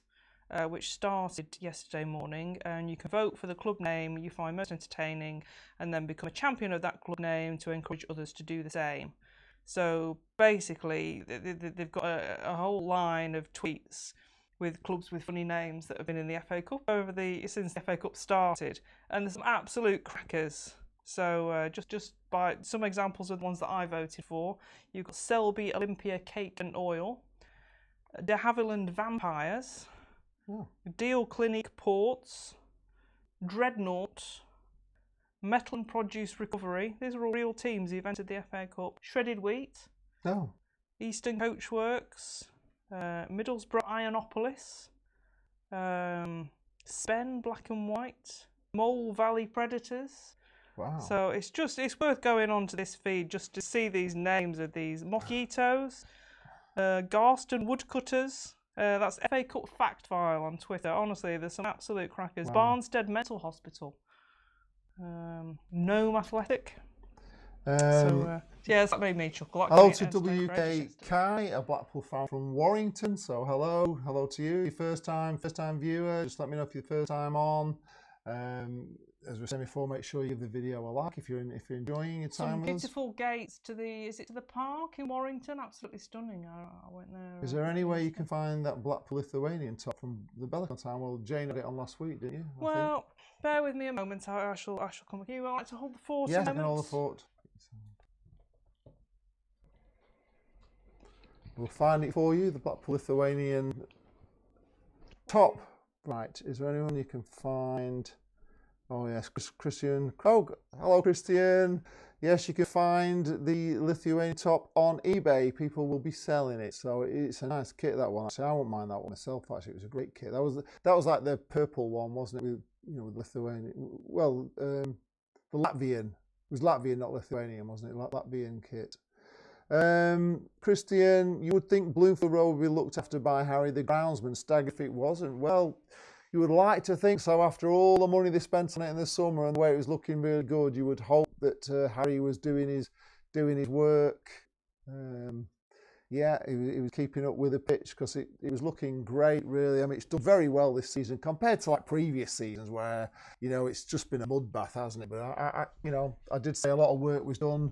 We did filming in the summer of it with the, all the filming I did and, the top choreo and everything, and it did look really good. I've got back with a selection of shirts from around the world. So, as requested, this is the Blackpool Kimmel shirts, which was in Latvia's colours. Kimmel, of course, was Valerie Bellicon's brewery. Yeah. So that was just a special edition, wasn't it? That was a third kit, I believe. I also have here an actual Latvia shirt that I bought from Latvia, which unfortunately the badges come off that one, so I need to figure out a way how to fix that. But an actual Latvia shirt. That's quite nice. Is that the national? That's the Latvian team. And I also, this is the one that doesn't fit me anymore, the black Life Repair Group shirts. Was that the one we lost to Barnet in? QPR, first game of the season. We played in it was black, really hot, wasn't it? Yeah. I think, was it 5-0? It was boiling, wasn't it? Yeah, and they blamed the black kit for it was too hot. So maybe that's why it doesn't fit me. Maybe it's shrunk in Latvian, the heat, So Ryan, yes, you can get the Latvian kit if you look on eBay. It is a great kit. Yeah, it is. It's a great colour actually. It's different, isn't it? Yeah. You don't get a lot of teams playing in that colour. Claret and blue, but not that colour. Kai saying he wishes Harry the groundsman will give us more updates on Twitter about the pitch. Well, you gave us great updates on the pitch. I gave us great updates on the pitch, but they got a little bit. They didn't really, in the end, they weren't so keen on us like doing them all the time because they felt it was putting them under a lot of pressure and stuff, and they didn't want that notoriety. I don't think so. I had to start making appointments to go down and film. It all went a bit strict in the end. I guess he can still go down there and do his pitch stuff, can't he? I'm sure there'll be nobody around him. So I mean, it's lovely weather as well, so it should be doing really well. It's had no football played on it for months, has it? So I suppose all the pitches around the country will be doing well. Even Tranmere's pitch will be all right. I would imagine, and that was terrible, wasn't it? I mean, Tranmere's flipping heck. If you've seen our video then of the. It was a day. Yeah, it was a Saturday before New Year's Day, wasn't it, Tranmere? And the pitch was, oh my gosh! I mean, it was so muddy down that side that they were kicking the ball and it was just stopping in the mud, which we would have thought would have had the game called off. If the referee did an inspection, the ball wasn't rolling true. But going back to the North West Counties Football League, obviously the season has been declared null and void. Which, does that mean that all the teams that were in the league at the start of this season are still going to be in the league at the start of next season? Well, if they survive, of course, which, unfortunately, all of them probably won't. But, if Bury... Which may prevent Bury going in. Yeah, Bury applied to join North West Counties League, so how's that going to work now? If, all the clubs do survive, then how are they going to make room for Bury? And the Isle of Man, I believe, applied to join the North West Counties League as well. So there's implications there. But yeah, unfortunately, I don't think all clubs can survive this really. Which was no, there wasn't many pitches worse than Blackpool's pitch over the past few years. We used to sing, didn't we? With Blackpool, we play on the beach. It was that bad at one time. The sand, the amount of sand on top of the pitch was terrible. What do you think about the flags in the north? Mine is the one on the corner with an Italian flag in it. Yes, Oh, we right, they look love great, the don't flags they? on the north, and they look great Yeah. from the south. Really does look fantastic. I mean, we were just thinking it's such a shame because the ground was looking great. It really was. You know, the work they've done on it, it's really good. I like the family, you know, stand in the corner with all the promotion on that from the tower and the Sea Life and Tower Dungeon and all the things on there. I like that. And Kind of got the a flags ground to look be fantastic. proud of, haven't we? Yeah, we have. It We looks have. superb under the The floodlights. Hall of Fame's fantastic if you sit in the north. Obviously, we sit in the south. But if you ever get a chance to come into the south and have a look at the, you know, the Hall of Fame, it's brilliant down there. They've done a really good job. I do worry about those flags being laundered, though. I'm guessing they're going to need to be taken down and washed every so often, aren't they? With all the sand getting in there. and it Yeah, being we'll black just go and- tatty in the end. But they are kind of protected. They do look fantastic, don't they? I'll look out for yours next time. Yeah, Hopefully, it so won't I too will. long before We'll we're try back there. and get it in the camera when we're going around. Try and pick it out as with an Italian flag in it. Oh, of course it's Danielle for Italian. Yeah. Will you both stay in the south next season or move elsewhere in the ground? We like it in the south, don't we? We like, well, it's I've gone with Bestie for years and we always sat in the south. It was always Q Block in the south that we're in, and Jen used to be in the south paddock. So kind of our spiritual kind of home is the south. But of course we were in the north when there was no south, and I kind of like the north stand. But since we've been in the south, the concourse is so much better for the videos and everything behind. It's so much easier to walk around. It's very tight around the back of the north stand. It's not quite the same experience. And plus, you have people standing up in front Plus, of you as well, people which stand up, makes which it makes harder it to difficult to kind of film things. and see the match. as But well. of course, you get that better atmosphere, especially if you watch his Ramos videos where he's got that much better atmosphere of them all singing around him, which we don't get in the south. But we quite like looking at it. You know, it's quite good to look at the you know, the north stand bouncing up and down. It's fabulous. But the boys, my boys, they want to go in the north. So I don't know whether we're going to let them sit in the north, you know, just let them have a ticket in the north because they want to be in with all the singing and the noise and all that. You know, they like it. Even when we go away, they want to go and stand, you know, with all the muckers and everything. So I mean, me being quite short, I prefer to not have people standing up in front of me because even if I stand up, I can't see over taller people standing in front of me. So it's tricky. We'll have to take a box to stand on or something. Christian says it's freezing cold in the south. I don't mind it too bad. I mean, it is cold in the south. I do wrap up. You know. Freezing. I mean, the last few games, one minute I thought I was going to get frostbite. I'm trying to film at the same time, just not have a glove on. You know, I'm trying to film anything. I've got to keep my. Oh, you've got your magic gloves now, though, haven't you? Yeah, we've got magic gloves, so maybe next year it'll be a bit easier. But honestly, it was so cold. It's still the end of your fingers are going to get cold. It's the fingertips. WKK agrees. It's the south at the back behind the goal. Yeah, it is cold in the south. It doesn't get the sun that the north gets. It's always cold when But then you get the sun in your north eyes on the north. You know, you get the sun right in your eyes. It comes up, especially in the summertime. It gets right in your eyes. That FA Cup game when we were in the north, I was freezing. That one. Yeah, that was That cold. was really Yeah, that cold. was no, that was the game before. That was Morecambe, wasn't it? It was Yeah, freezing. that's right. Oh, that was cold then. That was a cold day. Jane was really cold on that day.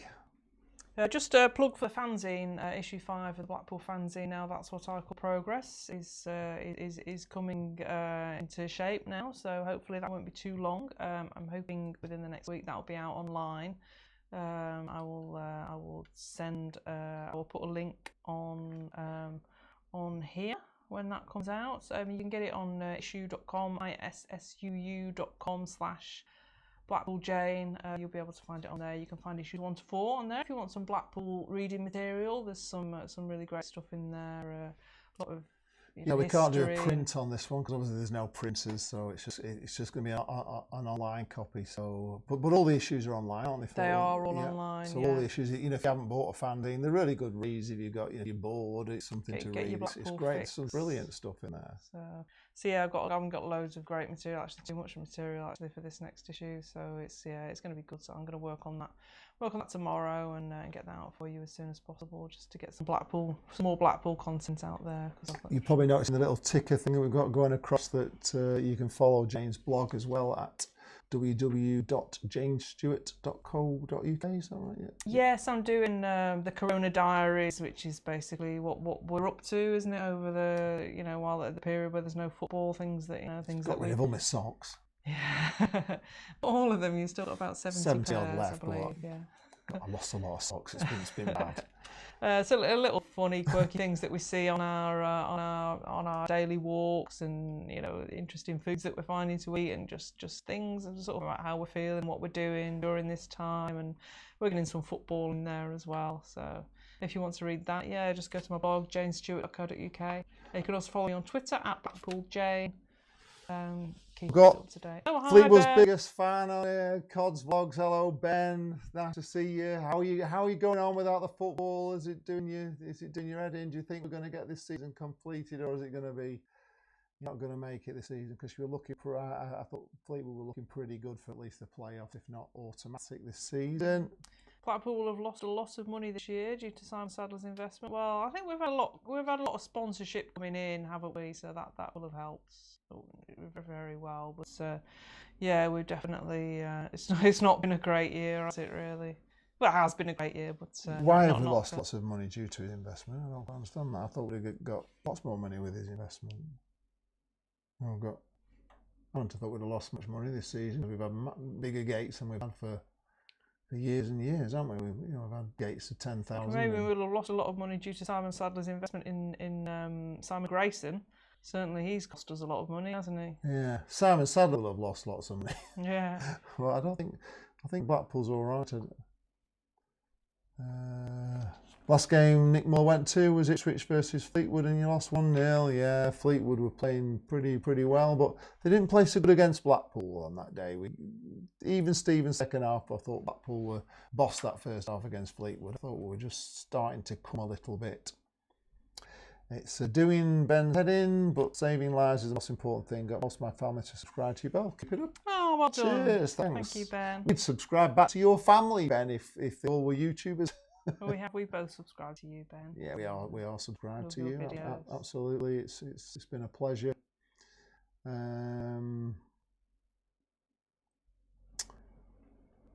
So yeah, we're going to be watching the English Game on Netflix this week. That's our football fix. So I don't know if any of you guys have watched that. If you fancy watching it next week, we can chat about it back here next week. It's about the game when it first started, and it was very much not for working class people, and then the working class people wanted to get involved, and the upper classes weren't very keen on that and didn't want them involved. And then how it evolved basically to become a working class game, and obviously we're going completely the other way now with all this money in the game. It's becoming less and less accessible to working class people. So that will be an interesting series to watch, I think. To see how it was and how the tables have turned. And it's interesting. I actually went to the National Football Museum in Manchester a few months ago, or probably about a year ago now, actually. And that was all about the history of the game, and I think there was a little video on it. Very, very interesting. So looking forward to watching that one. We can get started on that tonight, I think, can't we? So. Right, we've got hi Red Room. Hi. Hi Red. And Nick Muller's saying, Ben, that Ched Evans got a lucky goal against Ipswich, so maybe you confirm if it was lucky or not. But Nick's still not got over the lucky goal. Red, you weren't You here. didn't have a good time up in Lancashire, did you? Really, Ipswich. You got beat by Blackpool, and then you got beat by Fleetwood. So it wasn't good. We had that last minute goal against you, which was quite unbelievable. Red, we have resolved the Bloomfield Bear. That I am not Bloomfield Bear. Yes, We resolved Curtis it earlier on Curtis Tilt. There's been photographic evidence on Twitter this week that Curtis Tilt is actually Bloomfield Bear. We believe Armand Nangela tweeted, has he? It's on his Instagram, I believe. Oh, Instagram, yeah. So proof that Bloomfield Bear is not it's Blackpool not Jane, me. but Yeah. Cod's Vlog, Sunderland Slavai is very good. Yeah, we've just watched the second series. We couldn't bear the first one because we just didn't want to see any more Larry this season. But we may well watch it when we're ready, when we're over. When we're ready, and we can have a laugh at him. But yeah, Sunderland Till I Die. If you haven't watched it, it's Sunderland Till I Die is just it's awesome. Yeah, really, really good. And the way they do it, the way. You know, I was saying to Jane, I've watched many football films over the years, and they don't really do football very well in a film, but I thought the people that filmed Sunderland Till I Die really got the atmosphere of the crowd and the way they did the goals and, you know, that sort of anticipation. It's just the whole way they did it. It was very, very well done, and you really feel like you're watching it. It came across exactly what it's like working. You know, obviously I've worked at a football club when I was at Chasetown, and you get people. There was a part in it where someone was saying, someone's, on a match day, someone's trying to talk to him about the lift's not working, and he's like, on a match day, you're not thinking about anything else apart from the match. And I was thinking, yeah, I used to have that problem at Chasetown where people used to want to come and talk about, just ridiculous stuff that didn't matter, especially when you just lost. And someone said, I want to go and talk to the kit man about this and the other. I'm like, do not go and talk to him now, because it's the last thing he wants to talk about, because, he's going to be really angry because we've lost. And it's the football, the result is just, you think it's important to fans, but it's everything. If you're a player or working inside a club, it means so much more. You don't want to hear about the periphery things, do you? It's too important. Maybe Deepdale Duck then. How very dare you? Definitely not Deepdale Duck.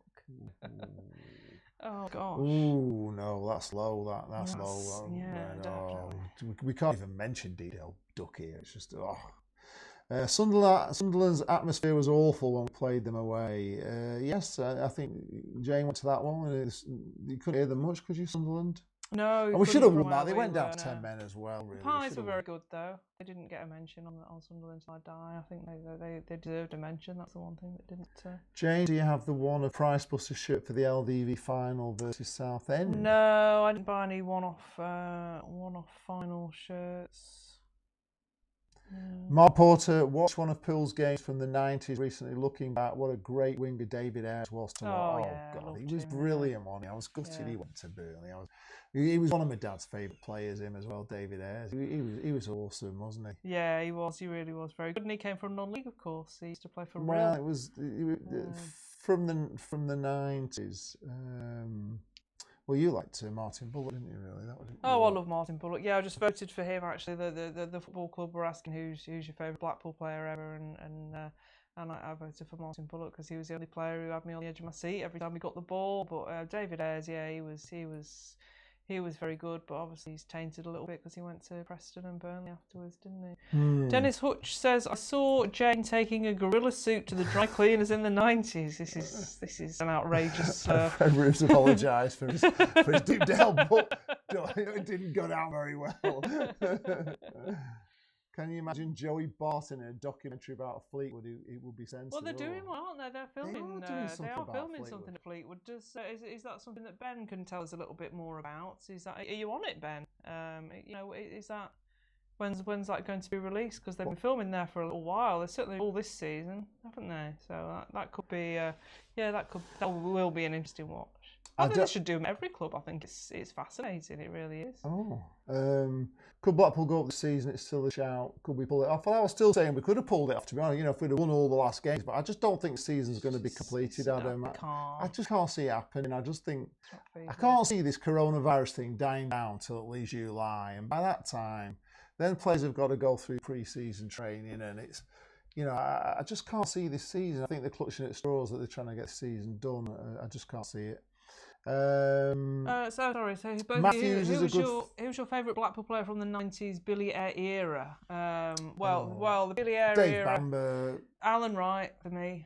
He was my Chris first Packett. hero. I had a bit of a he was my hero. I loved Alan Wright. I think it was maybe a short person thing because he was. I quite like Trevor. Trevor Sinclair was good. I picked what was the Irish lad called? Midfield, the Irish lad in a taxi. From Billy Ayre? Yeah, was he in Billy Ayres era? I don't know, I don't remember. Go on. His name now.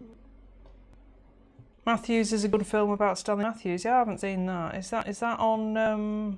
Well, it's out Ben said it's out in a few weeks, the Fleetwood thing. It's been interviewed many times. All right, great. Film last season, and Andy P has been hinted at coming to Sky. We haven't got Sky though, have we? No, we don't have Sky. We've got Virgin, so There's loads of stuff on Amazon Prime. Actually, I was looking through that. There's so many football documentaries on there. If you've got Amazon Prime, that's worth a look. If you need a football fix, there's a lot of stuff on there. There's Paul Gascoigne movie on there, which should be good. What is your favourite memory? Mine has to be the 2010 playoff final and Liverpool away. Well, those were exceptional. Nottingham Forest away, the second leg in the playoffs. Yeah, that was amazing. In the playoff semi-finals was amazing. I mean, for me, I look back to things like getting promoted at Darlington under Sam Ellis was amazing. That night with Eamon O'Keefe was unbelievable. Going back a long time, that was incredible. There's good memories. I mean, all the playoffs really. I even remember the big screen against Hartlepool was brilliant at home. I enjoyed that. No, my favourite. Jane hated the golden goal at Huddersfield, but I kind of loved it. I love the finals that we had at the Millennium Stadium in Cardiff, because I used to have a shirt that had on it, Millennium Stadium, home of Blackpool FC, because we've been that many times at finals at Millennium, and we always seem to win. So those were good memories. The Millennium Stadium. My favourite memories tend to be the little things, not the big matches and wins and the finals and the promotion, which obviously were great, I think. But the little memories, like something that will always stick in my mind. I think it might even have been on my birthday. We played Coventry in the League Cup. The first and second round of the League Cup always used to be 2 legs. And we were playing Coventry at home, and it was the night. I think it might have been my birthday actually. It's normally around about my birthday. There's the switch on the illuminations, and the illuminations were coming on, and it was raining, and the match was just like really boring, and it's raining. We didn't want to be there. I'm like, oh, but they're turning on the lights tonight. And it was when we used to standing in the South Paddock, and you used to be able to see the tower behind the Kop. So we were there and we're thinking, oh, we're looking like the clock's counting down now. You know, it's coming up to 8 o'clock or 9 o'clock when they turn the illuminations on the tower would light up. So we were there in the South Paddock, like, God, this game's terrible, but you know the tower's going to light up in a minute. So we're going, whoa.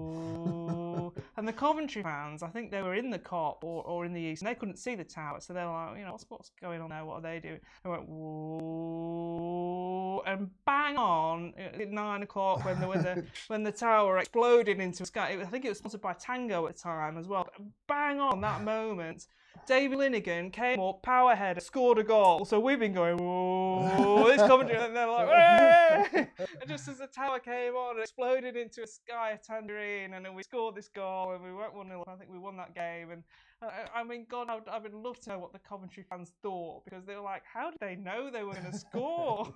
It was just... Yes, you saw bang on the time. Bang on the time. It was Wow. absolutely... You couldn't write it. You couldn't script it, honestly. That was so... Memories like that, they're the things that stick with me, that they're just like my favourite memories. And Hartlepool, when we played Hartlepool at home and hadn't scored a goal for 3 months. And they, of course, they come to Bloomfield Road and they, they scored a goal. It was just like an equaliser against Blackpool. I think we were doing particularly well at the time. And they equalised, and they must have had about 30 fans, and they all just like ran on and invaded the pitch like they won the cup, and it was just magic moments like that. They're things that I really cherish, and my favourite memories from over the years. What's out on DVD at HMV? Is that what's out? The Matthews, I think. Ah, the Matthews thing. Okay. Yeah. Oh, let's have a look at that. Maybe I'll to get it. I suppose HMV. Well, what's been your best and worst away day? Jane is going to be doing a video rating the away days. Yeah, I'm going to be rating. So we will keep you in suspense for that. Yeah, one. I'm going to do all. What's the video? All 22 away days, including the ones we haven't been to yet. I'm going to do like a propose, based on past visits, sort of like it's kind of like your points per game kind of thing. But having been to Portsmouth before, what I thought of it, how I know I'm basically determined not to enjoy Portsmouth, because it was on Easter Monday. It'll be 7 hours there, 7 hours back. So they'll be positioned accordingly in my. So yeah, that'll be interesting. We'll have in like highlights of the away day trips that that we've been on. So Yeah. so yes, I shall be. So Ben and Nick, look out for where your clubs are going to feature in that. Having been to Fleetwood and to Ipswich this season. So. How many of the current 91 grounds have you completed? Go on and tell Ben, Jane. Oh, it's about 88. It's changing, isn't it? But there's There's only a few you haven't been to. West Ham. Tottenham I haven't been to because they've moved now. West Ham have moved, and is it Forest Green? I think that's Forest Green. That's it. So just the three that I haven't been. Forest Green in the 91 grounds. I think they're Are they in the League Two? I lose track. They were, weren't they? I can't remember, to be honest. So yeah, there were just three that I hadn't been to. Ipswich top, first place. You quite liked it. You quite like Ipswich, don't you? You didn't mind Ipswich. Ipswich Ipswich is not bad. It's just a long way, obviously. Ipswich was a long way. Yeah. The nice pub actually. The Fat Cat in Ipswich I like. We have our Chinese. Have your Chinese banquet, don't yeah, you? we always have our Chinese banquet in Ipswich. So it's a good away day. Well, actually, we were saying when we went to Ipswich that we should actually. It's worthy of a weekender. So next season when we play Ipswich, I'll be down for a weekend to just see a little bit more of Ipswich. It did look very nice, and it's it's a long way to go, and it breaks up.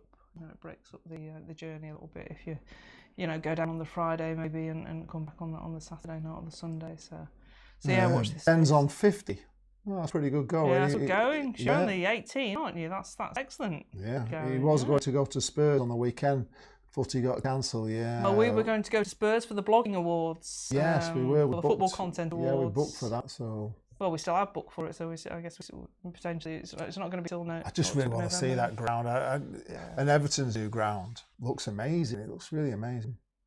Yeah, and they've got a big brewery in there as well, haven't they? And that was is it Beavertown Brewery in there, which is a big attraction for me as well. So yeah, we were looking forward to going down and doing the tour of the ground and going to the awards there. But yeah, it will happen, just not What quite. if the game's on Boxing Day? Well, yes, that would be the spanner in the works, Nick. If it was on Boxing Day, we couldn't make a weekend. Well, you could down for Christmas Day, but it'd be a bit of a... You could go down and stay over. What might happen, which is what seems to have been happening a lot this season, the midweek games have been against the distant clubs. So if it was a Tuesday, because that actually foiled my plan to have a weekend in Doncaster and go to the brewery in Wickham, the Mad Squirrel in Wickham, because they were both midweek games. So kind of they do stop your plans sometimes. But yeah, we had like Gillingham, didn't we? And Wickham were both midweek distant games, because I think some clubs do it so that because they figure you're not going to get a big crowd when you play Gillingham anyway, so you might as well have as one of your Tuesday night games because they're not going to bring out anyway, so you might as well just, instead of having two lower gates, they would just make that one fixture, just write it off as a lower gate. So yeah, Ipswich on a Tuesday would be a disaster. I think to have it on Boxing Day would be particularly cruel. Boxing Day games are normally local derbies, aren't they? But again, that's something that clubs have to agree to that. If it's anything like it was in the Northern Premier League with Chase Down, we had to agree with a club. We would say, look, do you want to play yours on Boxing Day? Because I think the corresponding fixtures is it Boxing Day and Easter Monday, and you agree to play each other on those dates. But if you can agree something with a club, then they will tend to do that. That they will put that fixture in, like we used to play Burnley, didn't we? Every Boxing Day. Ben's asking if we've made the final of the content awards. It's not announced yet, is it? Yeah, it's the end of the month. They're announcing that, so well, hopefully we'd like to, but if we don't, we don't. But we would have liked to. Gone anyway. I would have just gone down and vlogged it, even if we didn't get in it. Yeah, we just want to go for the experience, really, and the want to go and see Tottenham's ground. The networking opportunity and meeting other people, and you've been, haven't you? Was it last year you went, Ben? How was it? Where was it when you went? Was it in Manchester? And did you meet a lot of the vloggers, and how did you find it? We were really looking forward to it, weren't we? We got hotel booked and everything. It was something. It's quite special to get even a nomination. We're not even nominated yet, are we? So I don't mind getting in the finals. Forest Green are in League Two, says Anthony Powell. My youngest daughter follows them, so I take her when I'm not watching Blackpool. I don't know how I'll cope if they go up, as my eldest daughter supports Blackpool. Well, yeah, they're the eco-friendly club, aren't they? They're proposing to build a new wooden stadium, aren't they? And they have all is it vegan food they have there as well, which actually can't be any worse than the terrible pies and burgers we get at most rounds. Man City it was last time. It was at Man City, yeah, so it was a bit closer. That would have been good as well. Because I've not been there. I've not been to City's ground. How If we is the draw food at Burton Forest won in Green? the FA Cup, Jane won't be sober that week. It's David Skull. Is that Burton? Burton Wood. Burton or Burton Wood? Burton. If it's Burton, Burton I wouldn't either because I Yeah, mean, you I've like never had Burton, don't you? Oh, great pubs in Burton. Burton Wood is that? They've got a brewery as well, haven't they? well, Adam Clark, he's giving you a bit of sticky here, Ben, about Fleetwood. Fleetwood were dreaming playing good football, but Fleetwood is small. They could not survive in League One. Well, they've managed to survive in every league they've gone up so far. So, I mean, obviously Andy Pilly's put a lot of money in, but he's got ambition, hasn't he? It was the one thing that used to annoy Blackpool fans that that he was a Blackpool fan and he was ambitious, and the Oysters didn't have the ambition. It was one of the major gripes really with Blackpool that he did so well. So is this vegan food Forest Green? Is it? I mean, is it just basically chips, or are there interesting? Are there vegan pies and vegan burgers and things? Is it? Because I'm sure somebody photographed the food menu from there once, and it is just like chips and something else, and what do they have? Mark Paul says he's still grinning since Lee compared Fleetwood to the Derby equivalent of playing South Shore. Well, it is really. It's kind of just the same town. You don't like Preston. Obviously, it's a major derby, but against Fleetwood, you don't really. It doesn't really feel like a derby. You don't want to lose it. You really want to. You don't want to lose just purely because of the bragging rights, but. You don't even feel like you've come out of Blackpool, really, do you? It's just so close. No, it's weird. It's just like for me, like an away day is it's a big thing. You're travelling to another town, and you're going around all the pubs, and it's a long journey or whatever. And Fleetwood's just like you're just going to Fleetwood. I mean, you kind of going to Fleetwood isn't a. It's not a day out. It's not going anywhere. It's very odd experience, but it's a very handy derby.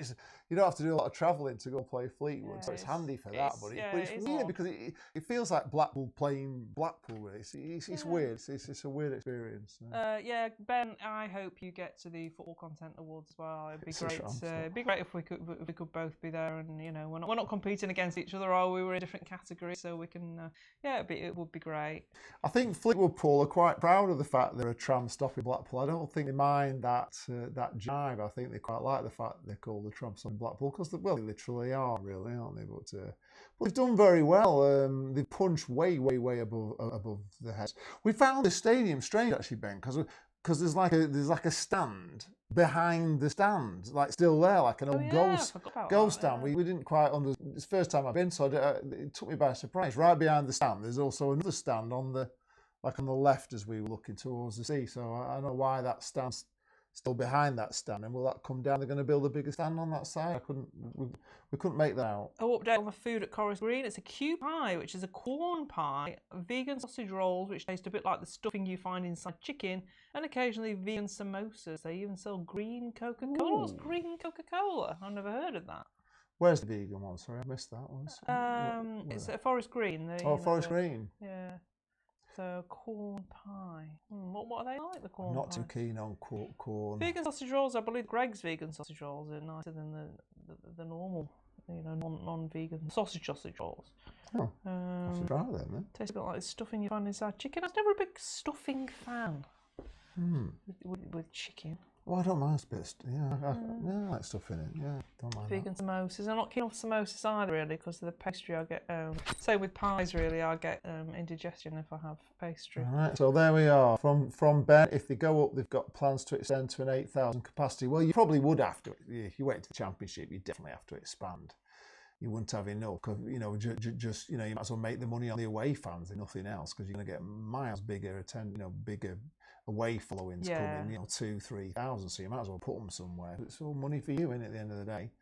Is that actually in the form of a new stand, or are you just going to put some more trees up because there were fans in the trees, weren't there? When we played Yeah, there's you? more trees to stand in while you're watching the match, which is It's unusual. rather bizarre. I've never seen that anywhere before. No, I've not seen fans in trees at any ground, but that was weird. Enham says, "Don't have the green Coca-Cola; it's terrible."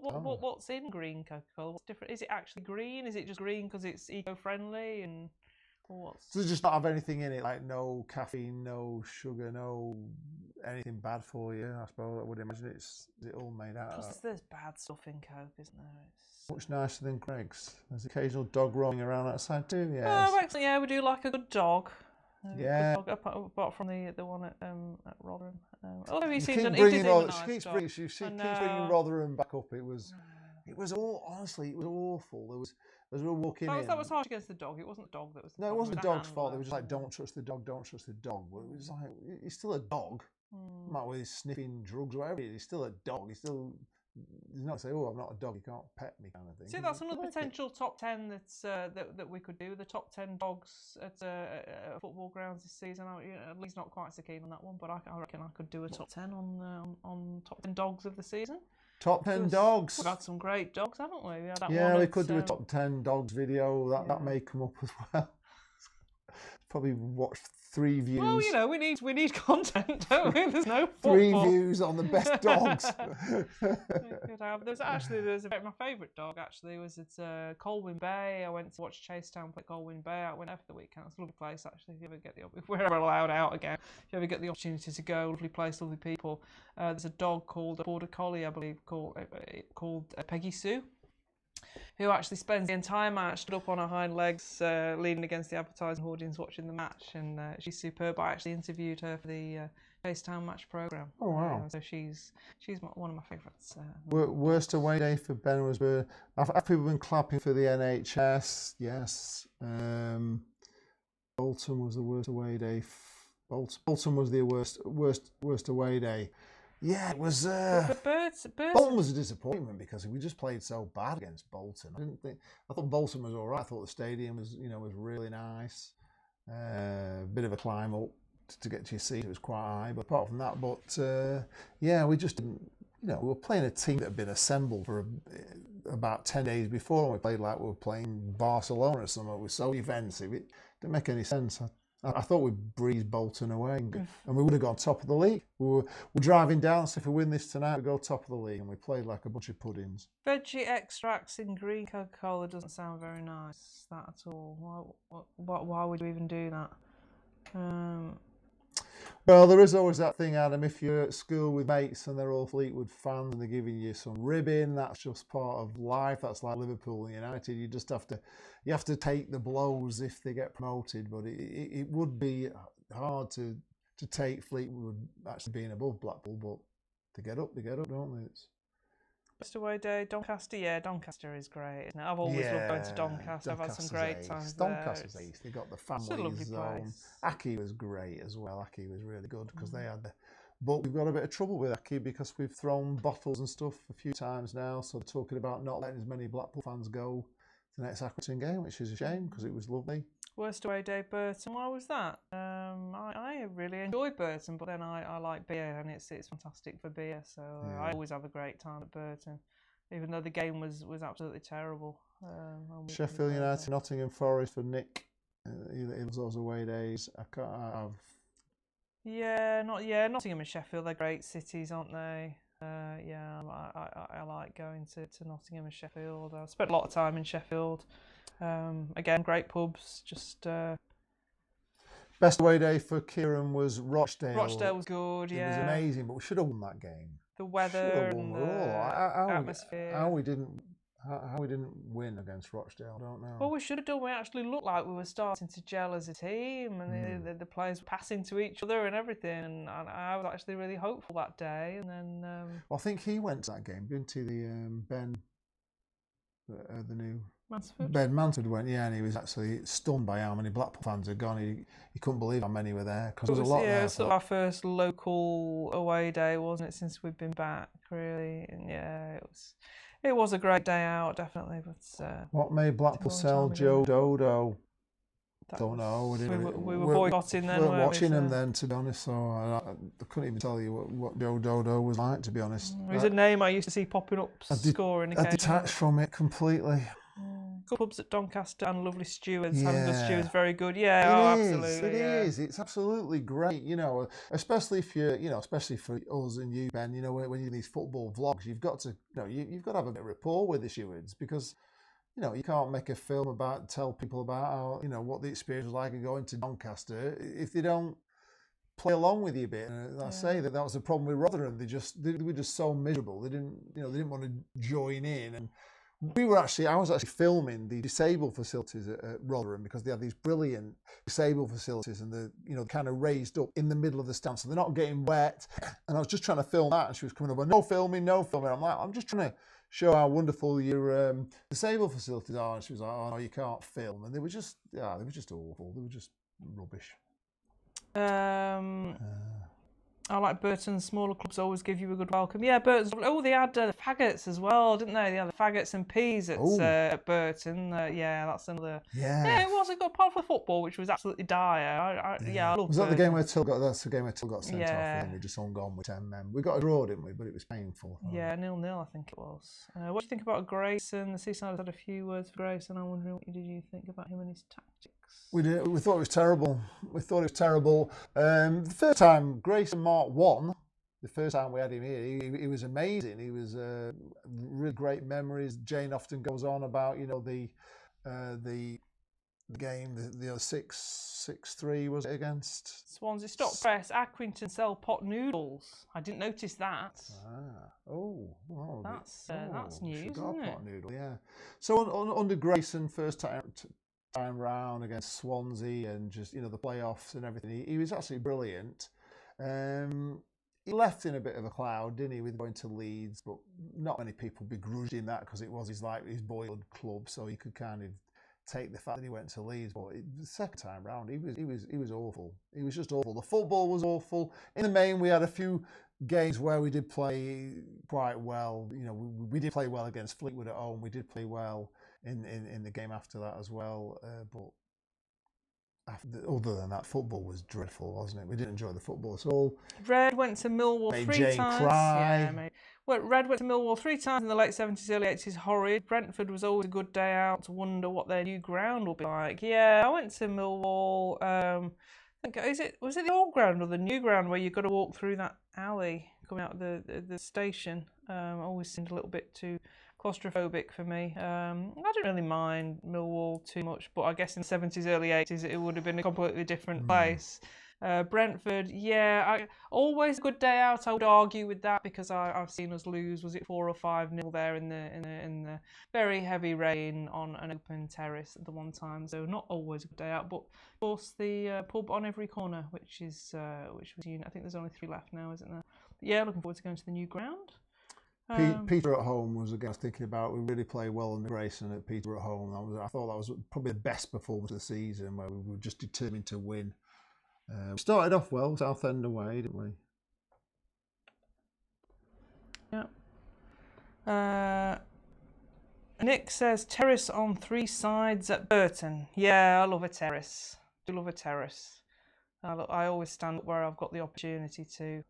You don't really. We've had quite a few opportunities this season to stand up, which has been nice. Oh, you didn't mind getting wet through, actually, did you? Bristol Road, we I loved it. Even though you were getting wet on the video, she's getting absolutely soaked, but she quite liked it was a bit like one of those hikes where you feel like you've done something when you get to the end of it, where the wind's been at you and the rain's been at you. It's quite exhilarating, but it wasn't too cold, was it? No, well, I was prepared for it. I was all wrapped up. There was only my face that was exposed to the weather, and it was just it was just exhilarating. I loved it. Yeah, it always rains at Bristol.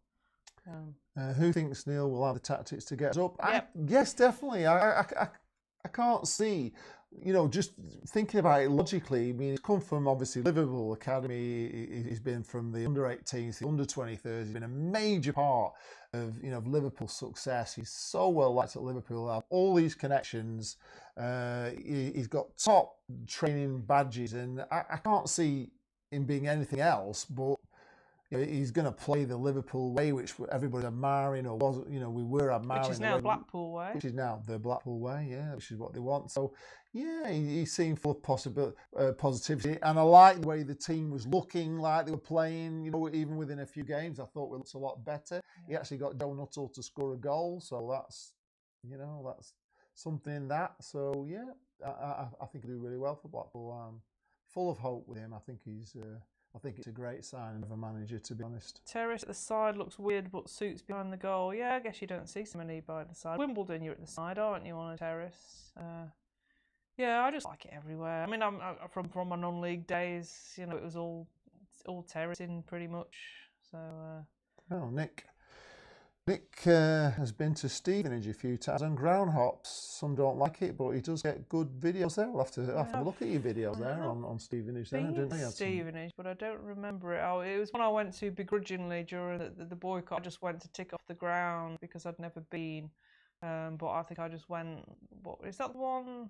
That's not the one with the car park, is it? That's someone who we've played this season. The one with the car park behind the goal.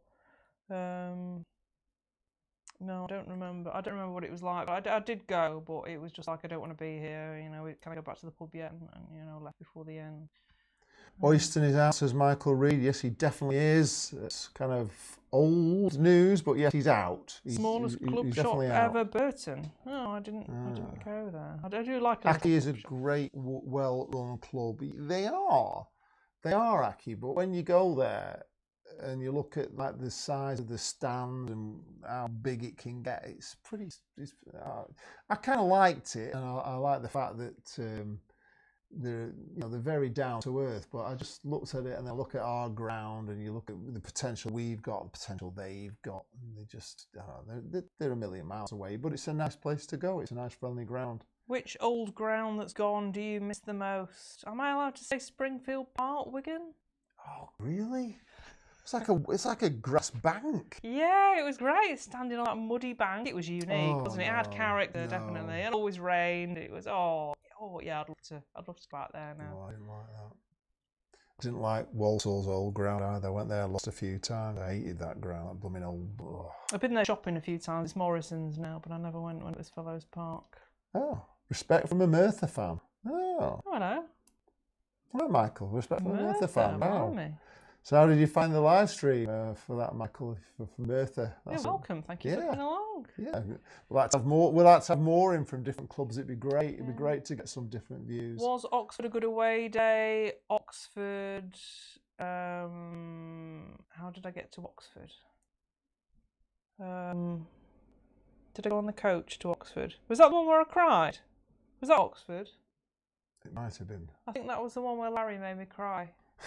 Was that Oxford? No, it wasn't Oxford. It was Lincoln. You cried. It was Lincoln. You cried. No, because I was with Karen. Was it? No, it was Lincoln coming out. Lincoln, I don't think I was very happy at Oxford either. Oxford, I went on the coach and we stopped at is it Banbury or somewhere on the way, and went to a brewery, and that was very nice. But yeah, I didn't actually go around Oxford. No, what am I saying? No, that was somewhere else completely. Oxford, yes. We did a pub crawl in Oxford. I was with Chris, and we did a pub crawl around the pubs in Oxford. And they were very good. Had some nice beer, and the ground's very nice. That's the one with the car park, isn't it? The car park behind the goal, that's Oxford. Oxford's new ground. Yeah, I missed their old ground actually as well, because they had the tree. They had a tree in the ground, didn't they? What was the year we went to Oxford and they scored in like the last kick of the game? We were going for the playoffs. That was 95, 96. They scored like a wonder goal from nowhere, didn't they? It was an awful day. And I actually went down. There was a friend of mine was at university down there, and we stayed over in these digs, which were just awful. It was the memory of it was horrible. I think Grayson had no way to improve players. I think I don't agree with that. I think we need to remember that we never had good managers since Holloway. Neil fill those shoes, and Blackpool become the next Sheffield United.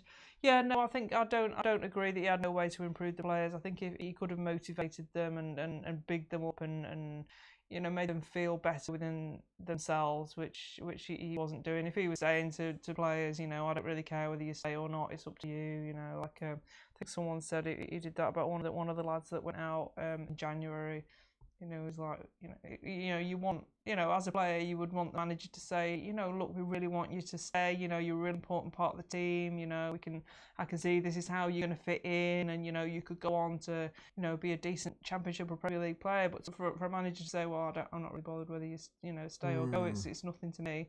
Well, why would you stay under those circumstances? Why would you stay? He's saying that to his players. It's just no motivation, is it? Dave Lewis personally misses the old bloke. By the way, we're coming up into injury time. We're running over a little bit today, but we'll probably give it about another 5 minutes. If you've got any last questions.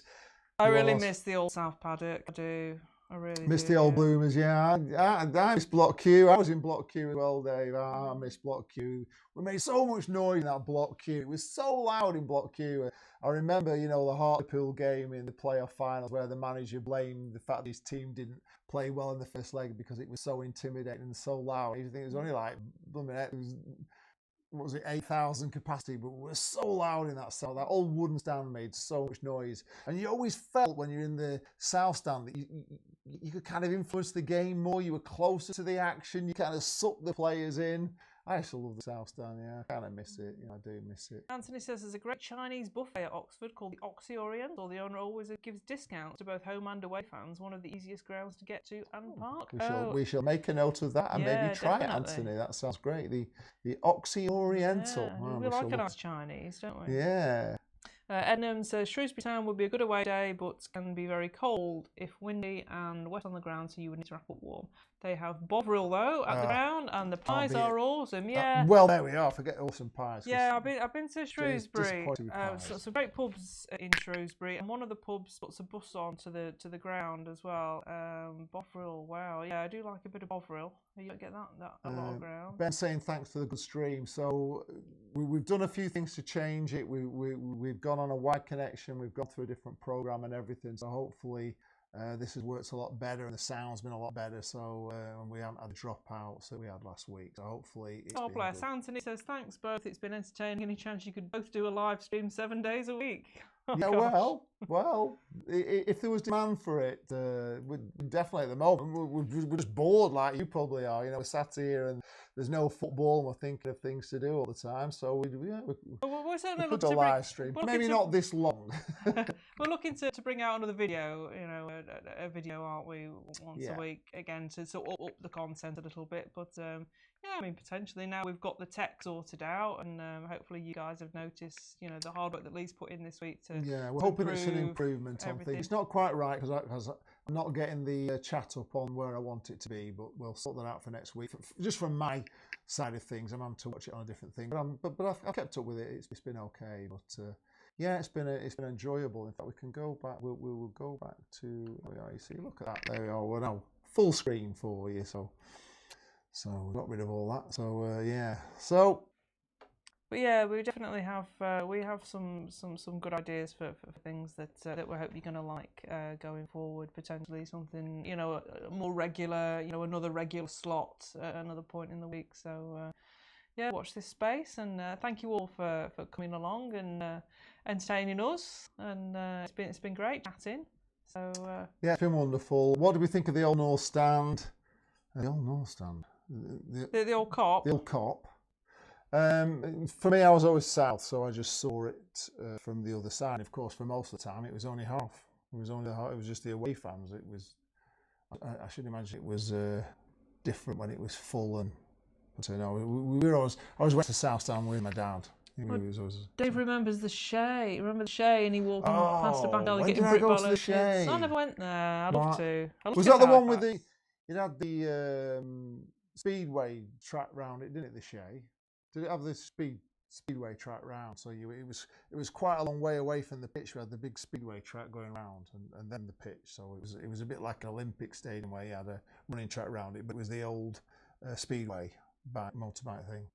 You have a good week too, everybody, and stay safe too, and hopefully catch you all back here next week and tell your friends, and get some more people in. The more the merrier. But yeah, have a great week and thank you, and we'll see you next week, if not before. Thank you very much. We will see you, well, definitely next week. Be here at 3 for us, and we'll be here next week. And thanks for tuning in. Thanks for watching. Thanks for subscribing. Thanks for doing all those YouTuber things that we say. It's important to get subscribers, and it's hard at the moment because we've not got much, but we're going to be coming out with some videos for you to keep you all entertained while we are all in lockdown with coronavirus. So stay safe. Thank you very much. See you later. See ya.